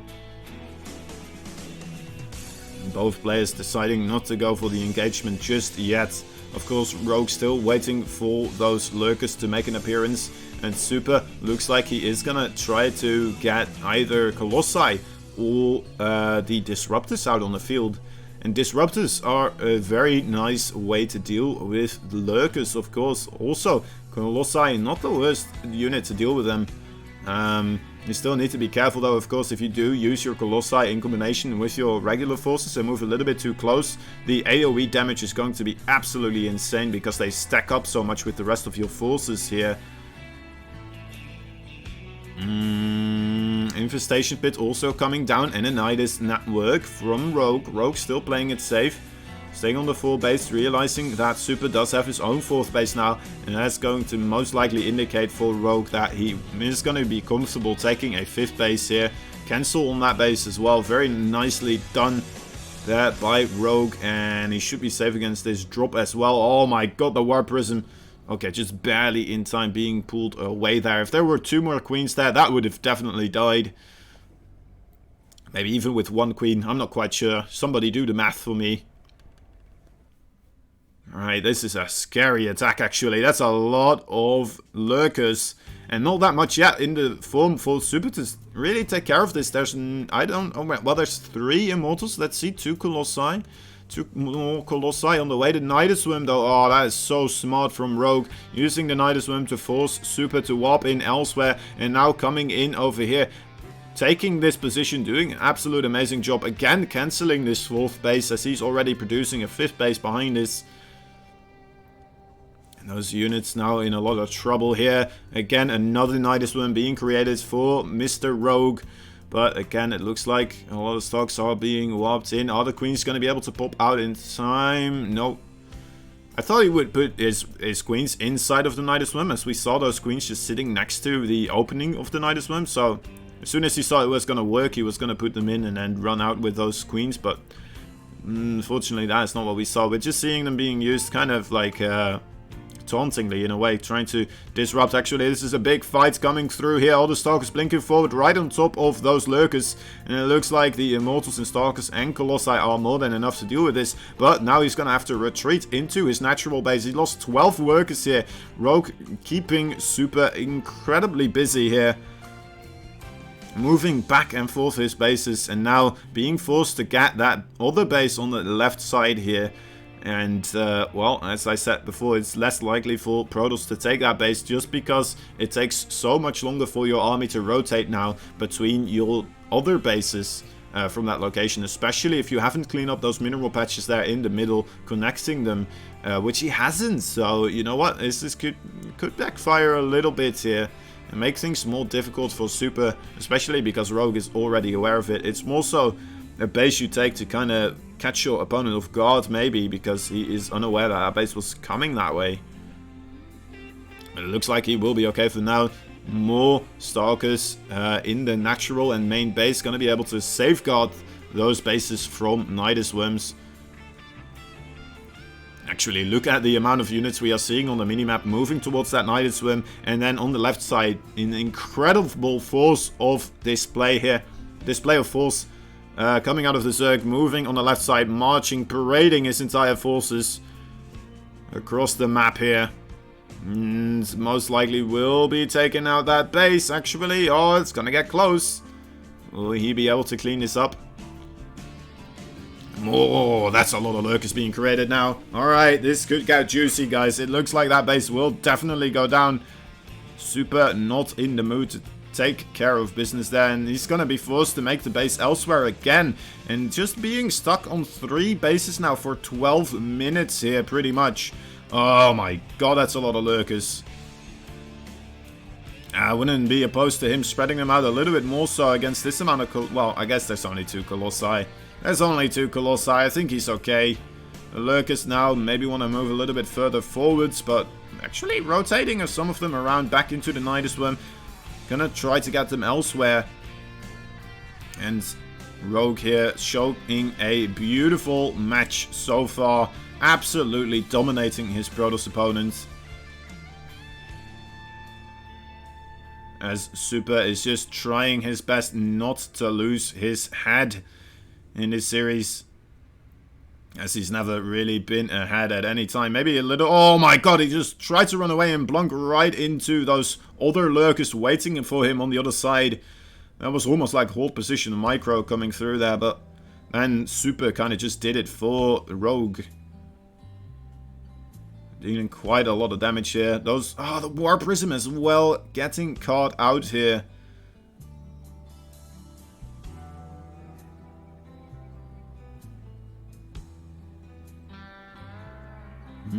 Okay.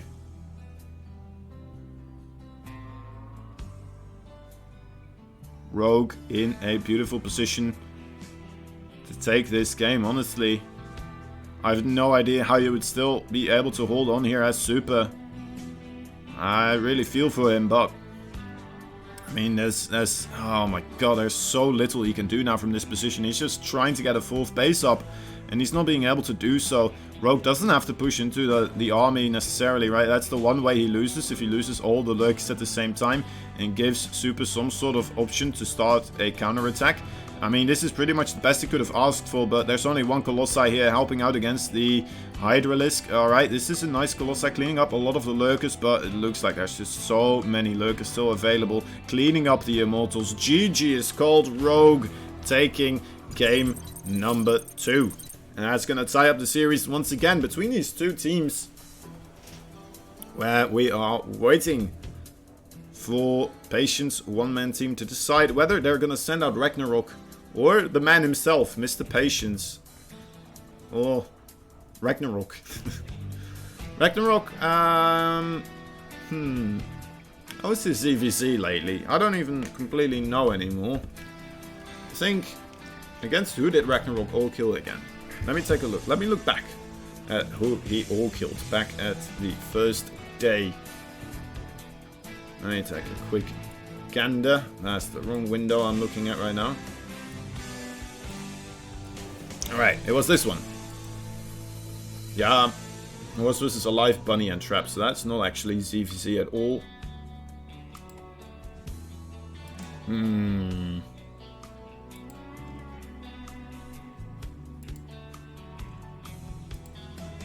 Yeah, it's hard to say what Mr. Ragnarok's CVC is like right now. Oh, well, it looks like he actually It was day 5, so yesterday he did kill Armani and Dark, so maybe. But no, actually, never mind, it doesn't matter. We're seeing the next game, guys, so let's go into this one. There it is. Game number 3 will be between Rogue and Patience. Patience, the man, the myth, the legend. Because that's why they, you know what, they named that team after him. And Rogue, well, he's just an absolute professional when it comes to StarCraft 2. It's really hard to fault Rogue in most games that he's playing. He just has this really deep understanding and a great execution every single time, and it's, you know what, it's been debated about him being the best Zerg a couple of times in the world. Of course, this was probably before Serral really made his appearance, but then again, even then, they still talk about him being the best Korean Zerg, or maybe second best Zerg, I don't even know. There's so many good foreign Zergs now, it's difficult to really quantitate those statistics. I don't know if those are words used correctly, but who knows, that sounds fancy. Both of them once again going for the quicker expansions here.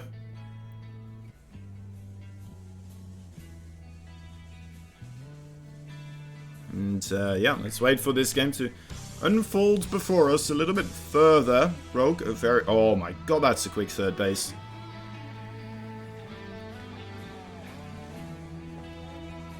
That's gonna delay his queens a little bit, but at least the second queen. Did Patience not see that third base? I think he did, right? I mean, he moved up there. He must have, right? He must have. There's no way he didn't see it.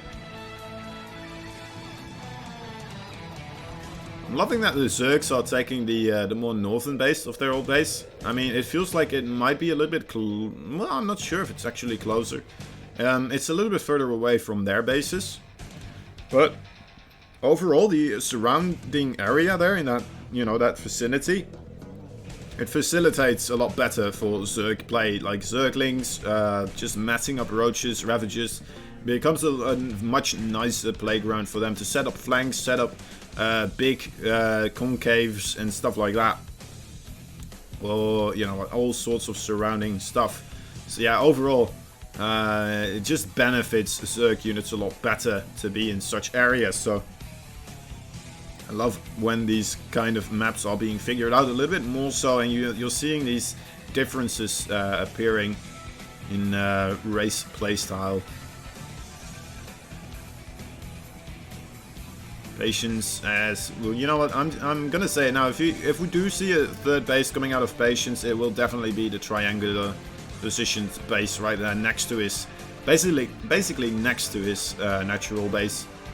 It's easier to rotate for him, and then, you know what, overall, with those slow fields as well, very nice holdable choke positions for him to set up defenses that way.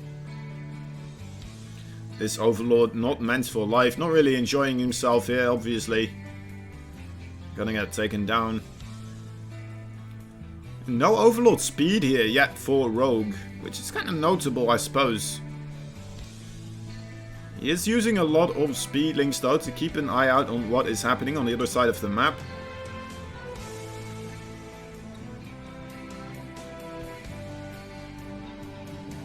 Okay, gonna see that there's still a adept in that wall position. Of course, he's not aware that there is... well, actually, I think he did see the Warpism. Now he definitely does. So, gonna start producing a couple of units here, I would imagine. Did he get his Roach Warren? Guys, did he get his Roach Warren? Yeah, he did. Okay, those are Roaches on the production tab. Gonna start setting up the defense.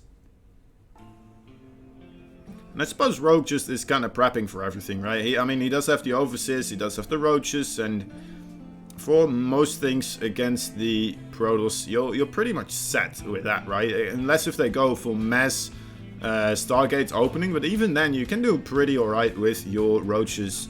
Especially if you already have your layer tech out, you can try to do the Nidus Worms and start harassing that way. And it's going to be very difficult, of course, for a Stargate player. Unless if they went Mass Void Ray, which nobody really does, right? It's an absolute useless unit for most people, except for when you're trying to use the shield batteries in combination with them and proxy them in that way. But other than that, you don't really see it at all. Nice little bit of micro here. The Immortal being utilized to his fullest extent. Couple of gateways being added to the mix. As the third base also being established here. Twilight Council also for Patience on the way, so I'm not expecting him to move out as quickly as maybe he did previously, but then again, he may still very well. Of course, against the Zerg, you definitely want to force the Zerg to start making units instead of drones at this time period. Otherwise, the Zerg will just run away with the game, economically speaking. Of course, Rogue too smart to really do that, though. He's just making the bare minimum amount of units that he needs to stay completely safe, and then he's going back up into that drone production. And even that for him is quite a couple of drones here. And now going back to more roaches and zerglings. Maybe he overdroned a little bit actually, because this force is rolling through now. As we can see, it was like 65 workers versus 47. And that is a very big advantage, but then again, I mean, if you lose your advantage like this, it may not matter, as these sentries and stocks, actually big biles hitting the Protoss army here. The sentries are getting very low, so that's gonna allow a little bit of an opportunity maybe for Rogue, but Rogue looking like he's in trouble here against Mr. Patience, rolling through with the Immortals, the Stalkers and the sentries, and GG is called. Rogue going down, faltering. Wow. That was alright. I mean, that just happened. I thought Rogue would have enough. I wasn't expecting that to kill him. I thought it was just a little bit of pressure. But then, like, how the way he just moved from that third base location in between the second and the third base without Rogue really having enough units to respond to that movement. It was so incredibly difficult for him to get back into that game, into that concave, and fight his way back into a winnable position there. Let me see, guys. I think too many drones. Yeah, I think so too. The drones were, like, they were quite high. Also, like, just before that attack hit, we saw him drone up again with, like, 6 drones in total. So if those were roaches, or if those were zerglings trying to kind of mitigate where those forces can go, could be a lot better for him. Also, if you bios the War Prism, yeah, that would be really good too. I'm not sure if it was in warp in position though, the War Prism, that much. I feel like it was flying around quite a bit, wasn't it? But yeah, it's difficult. It was difficult. I mean, he did get really good connections though on those sentries, and that also was very important for him to do with the biles, I suppose. He had to find a way for him to get back up on that ramp and not be choked up as much. And then, especially on that ramp with force fields, that's the worst location for him to fight, honestly. That's the absolute worst. And just allowing Patience to run through like that into and get that positional advantage, I mean, that just makes your life so much more difficult, and things start to snowball so incredibly heavily into the Protoss' favor. Alright, anyway.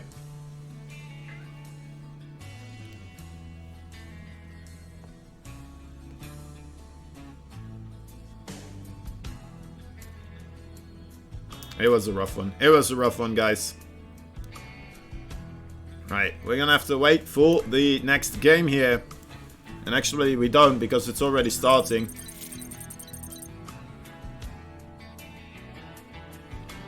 Innovation, the final player here for the Steamed Bun Bang. Can he make his way through? One Protoss opponent and a Zerg opponent still waiting behind the curtain here as well. It's all in his hands now, the blue Terran here. First of all, he needs the fight of Patience. An incredibly scary opponent here in the red color. Of course, I mean, not that long ago, I think it was this weekend. Actually, was it on Saturday? We saw Innovation Or was it on Sunday? I don't even remember. One of those days. Either way. No, wait, it was on Friday. Never mind, guys. I'm a goof. I'm a goof. Beating Zest in a best-of-9 series, but I mean, he definitely still lost games in that series. It got very close. I believe it got up to game number 8. So this can go either way.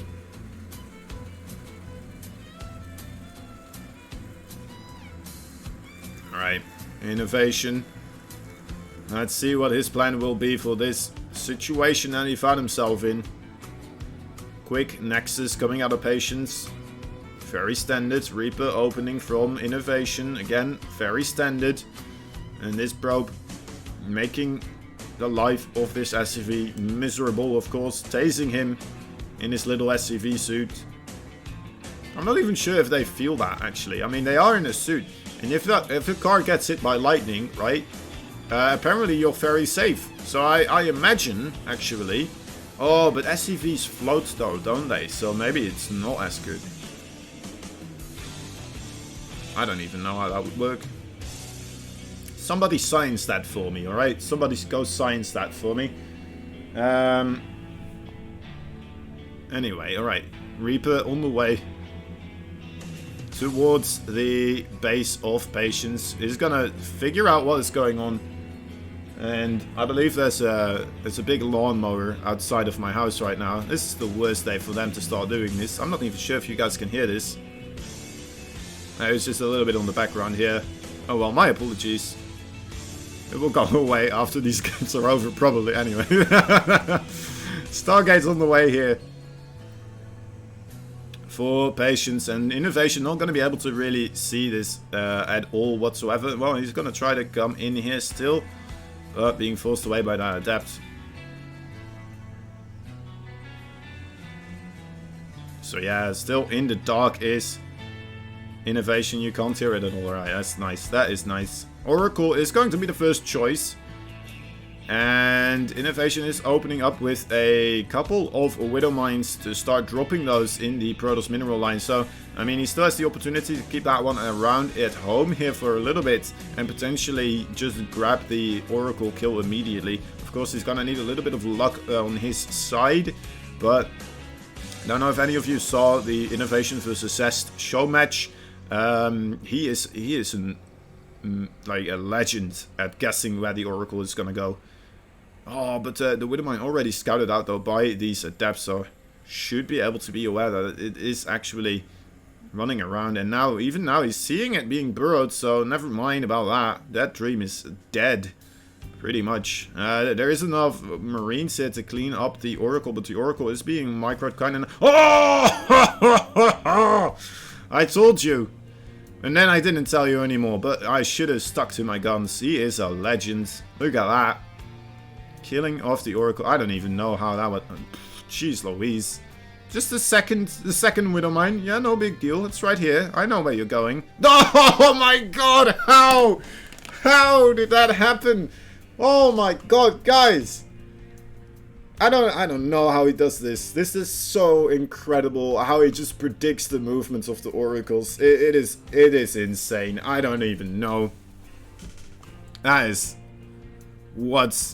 he did still lose 6 workers though in total. That's still an alright amount to kill, I suppose, but it's, you know what, you want to have more kills than that. Oh no, that's unfortunate though. Could have gotten the block there on that Nexus for a little bit with the Reaper. Maybe get the probe as well, but isn't gonna go for it. This Viking though can get a lot of kills as well. Completely foregoing the medevac drop as well. Oh no, actually there it is. Never mind. I was wondering where it was coming, but there it is. Alright, the Viking actually catching Patience's units out of position here. Nice little bit of micro as well from these Widowmines. Not gonna lose them to this. Alright, and this Widowmine. Oh my god, that would have been amazing if that managed to hit. Oh, still. Oh, yeah, but 3 workers. 3 workers, not too shabby, not too bad. Another Widowmine. Oh, that's unlucky. That's unlucky. Alright, anyway, so that's clean up. Only 3 workers for the price of, I believe, 3 Widowmines? Yeah, one of them got picked up, the other one hitting the gas geyser there, and the other one, well, getting 3 kills, so. Look at that, Phoenixes are so quick. That's crazy. All right, immediately being shut down here. Patience going for Blink as well behind this. Getting the robotics facility too. Getting a lot of stuff here.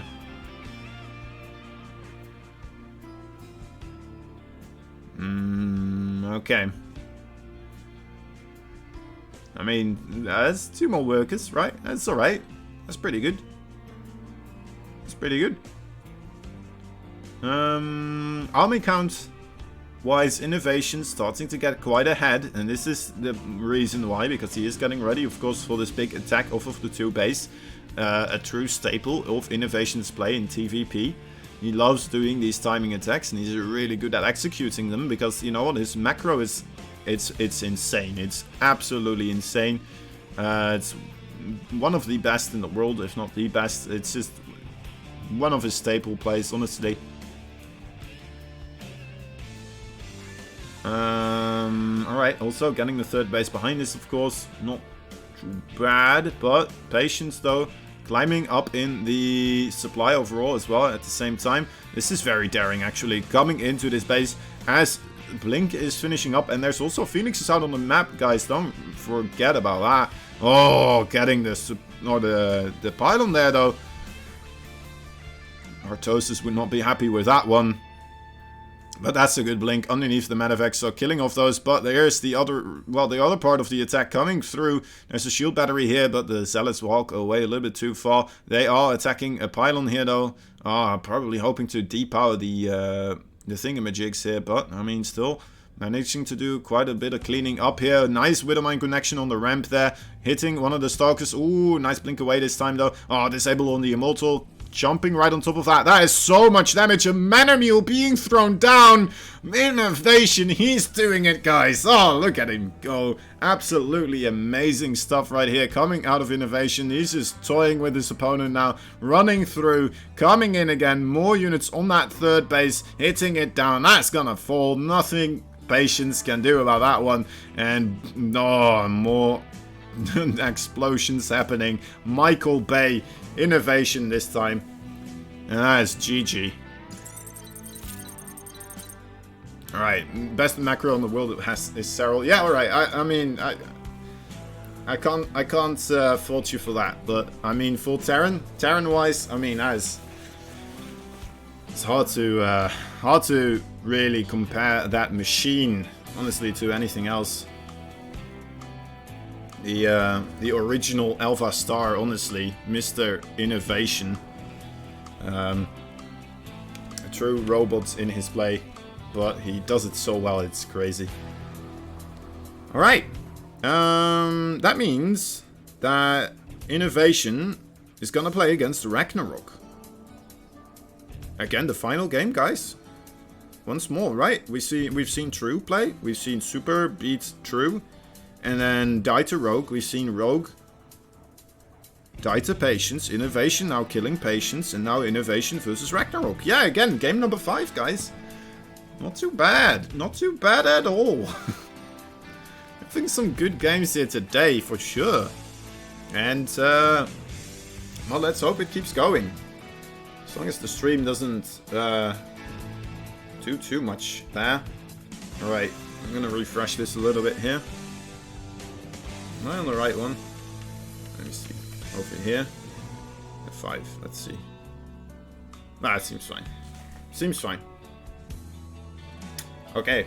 So, we're waiting for the next game to start. It's going to be Innovation versus Ragnarok. We already know this. Innovation is TVC. Also very scary, guys. I mean, Innovation just overall. I'm a big Innovation fan, if you haven't noticed already. Oh my god, can he do it? Bring the victory to the steamed bun. Bang. Versus the Patience one-man team. Patience one-man team could very much use a victory here.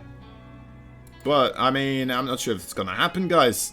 I'm not sure if it's gonna happen. But Ragnarok, though, already being able to get an all-kill previously, of course. We cannot forget about that one. A real showboat in the team matches. Looks like he's just getting special powers as soon as he knows that there is his team members on the line here and depending on him too. Alright. And guys, I just want to mention, after these games, it's going to be in a little while actually. From now, it's going to be 1 hour and 45 minutes. But on my own stream, we will have the Path of Star as well, which is a Taiwanese little best of 9 show match series that also goes on. So if you are in the mood for more StarCraft 2 later on today, go check me out over there as well. I would very much appreciate it. Anyway, anywho, that's a quick spawning pool.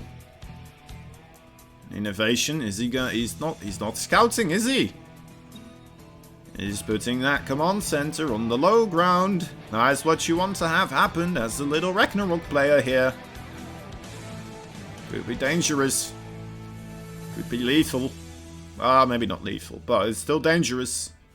The Reaper, will it move across the map and get duped by those Zerglings? That is the question here, of course. If it is completely out of position to protect that command center, that could be a severe delay and a nice little bit of early on damage coming for Ragnarok here.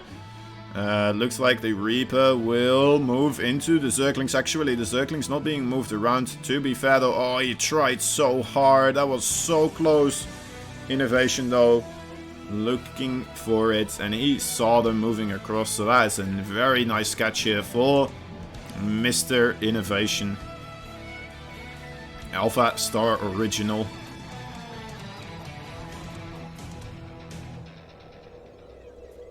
There he goes, yep. Yep. And that must feel so incredibly bad right now for Ragnarok. He tried so hard.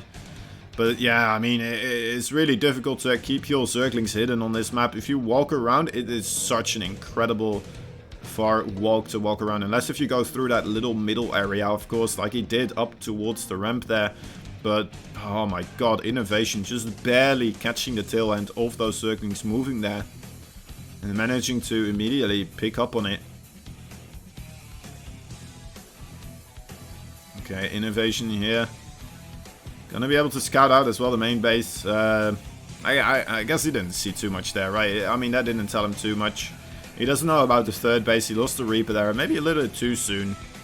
Maybe a little bit lackluster, honestly. But overall, I guess he knows that there's no layer tech. And I guess he saw only one gas being taken there as well in the main base, so I suppose that is still a reasonable tell. That you know that there's nothing too gas intensive coming your way. So no real Baneling all-in, I suppose, or like big Ravager attack. I mean, it might still be a Baneling attack, but it's just not a lot what you're seeing recently. As most Terrans do open up, or, well, follow up with Hellions after the Reaper. To stay safe against any form of Ling aggression. And you need the Lings together with the Banelings, of course. So Innovation actually getting his own third base here rather quickly. Right in between the wall here. Gonna keep it safe. Keep it secret as well, because there's no Overlord there to scout it out. That's a lot of Hellions actually. Sending out all his Hellions. That's 8 Hellions, I believe. And also the Liberator gonna force the attention away probably here. Well, one of them is going to. It looks like the Hellions are gonna go in first. Gonna try to lure those Queens the other way. Oh my god, those Hellions need to wiggle their way past these Zerglings. Nice micro so far from Innovation, burning up a lot of those Lings, but he got himself in between a mineral and a hard place. And a lot of them are going to go down. He is killing off quite a few drones here though, because of that Liberator. And one Hellion is remaining here, still being able to burn off quite a couple of those drones. Oh, that was so close. That was 1 HP. 10 workers going down here. I mean, you kind of was hoping for a little bit more. I suppose he did kill off the Lynx as well, but losing the Liberator for this as well, the Reaper and the Hellion all together. Yeah, I don't know. I don't know, man. I don't know if that was completely worth it. 10 workers, it just sounds like a lot, but he's still ahead in work supply overall. He's still in a good position. I suppose the third base for Innovation is a nice thing behind this as well, though, to kind of, how do you call this? Kind of enhance that advancement or advantage that he already has, and make it even bigger in a way, because he is gonna keep up this tinier supply lead in between the workers. Also, he has more mules now as well, so he's a little bit ahead in the mineral income, but yeah, it's still a rough one to call for me, honestly.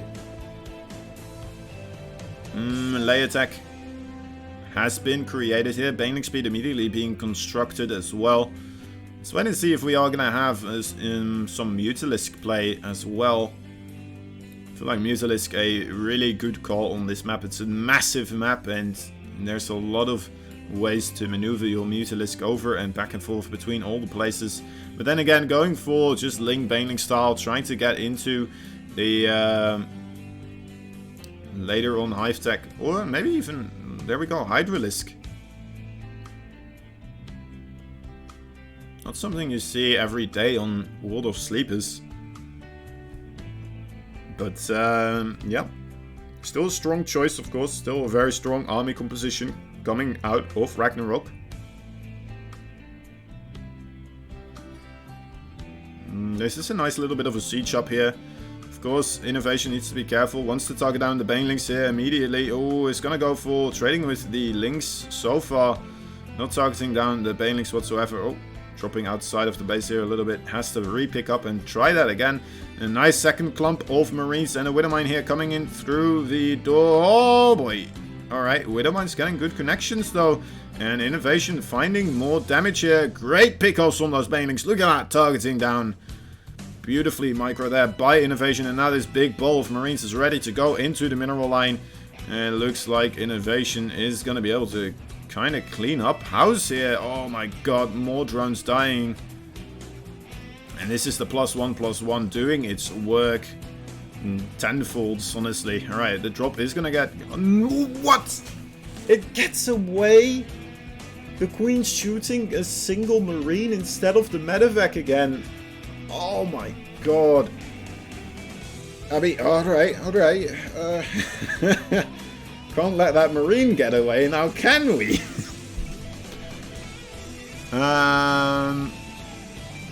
Alright, I mean, this is a very difficult situation now for Ragnarok. I mean, he didn't lose... okay, there we go. That's nice. That is a nice start here. But he needs so much more. He needs to deal with these aggressive Widowmines. Banelings coming in, blowing up on a lot of them, so that's a nice way to deal with them. Making a little bit more breathing room and keeping Innovation away a little bit. So, there's a lot of creep spread as well, but... I mean, Innovation on the job already, on the task, doing the dirty jobs. Mike Rowe would be proud.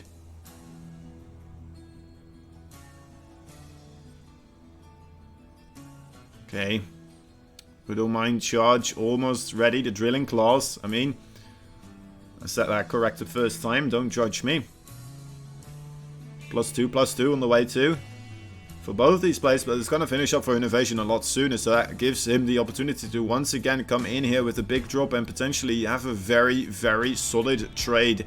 And then it's going to become even more difficult here for Ragnarok to keep up with the upgrades if Innovation does start his +3/+3 immediately afterwards. And that's going to... okay, that's a nice pick off there. Ragnarok ready for that one. Not gonna allow that drop to take place. Overlords were in position to scout this out. A second attack though coming in towards that third base. Does Ragnarok still have enough forces here? Oh, nice little attack here as well. Oh, good splitting too. Oh my god, again another medevac on 1 HP managing to get away. Escapes all over the map. That's a lot of kills actually. 14 SCVs going down. Ragnarok not giving up so easily. Still managing to keep his foothold here. But, I mean, look at the army supply. It is quite scary in favor for Innovation here. You do not want to have this man be ahead on supply here. Look at that micro beautifully jumping away from those Banelings and killing off as many as possible. And another Widowmine getting 6 kills here actually. And now very difficult to clean them up as well. You need to have overseers absolutely everywhere with all parts of your army to keep cleaning up those Widowmines. You cannot afford to keep losing more and more units to those Widowmines just because you're not cleaning them up. They're like Terran creep tumors that don't really spread creep, but they just spread death and destruction and fireworks.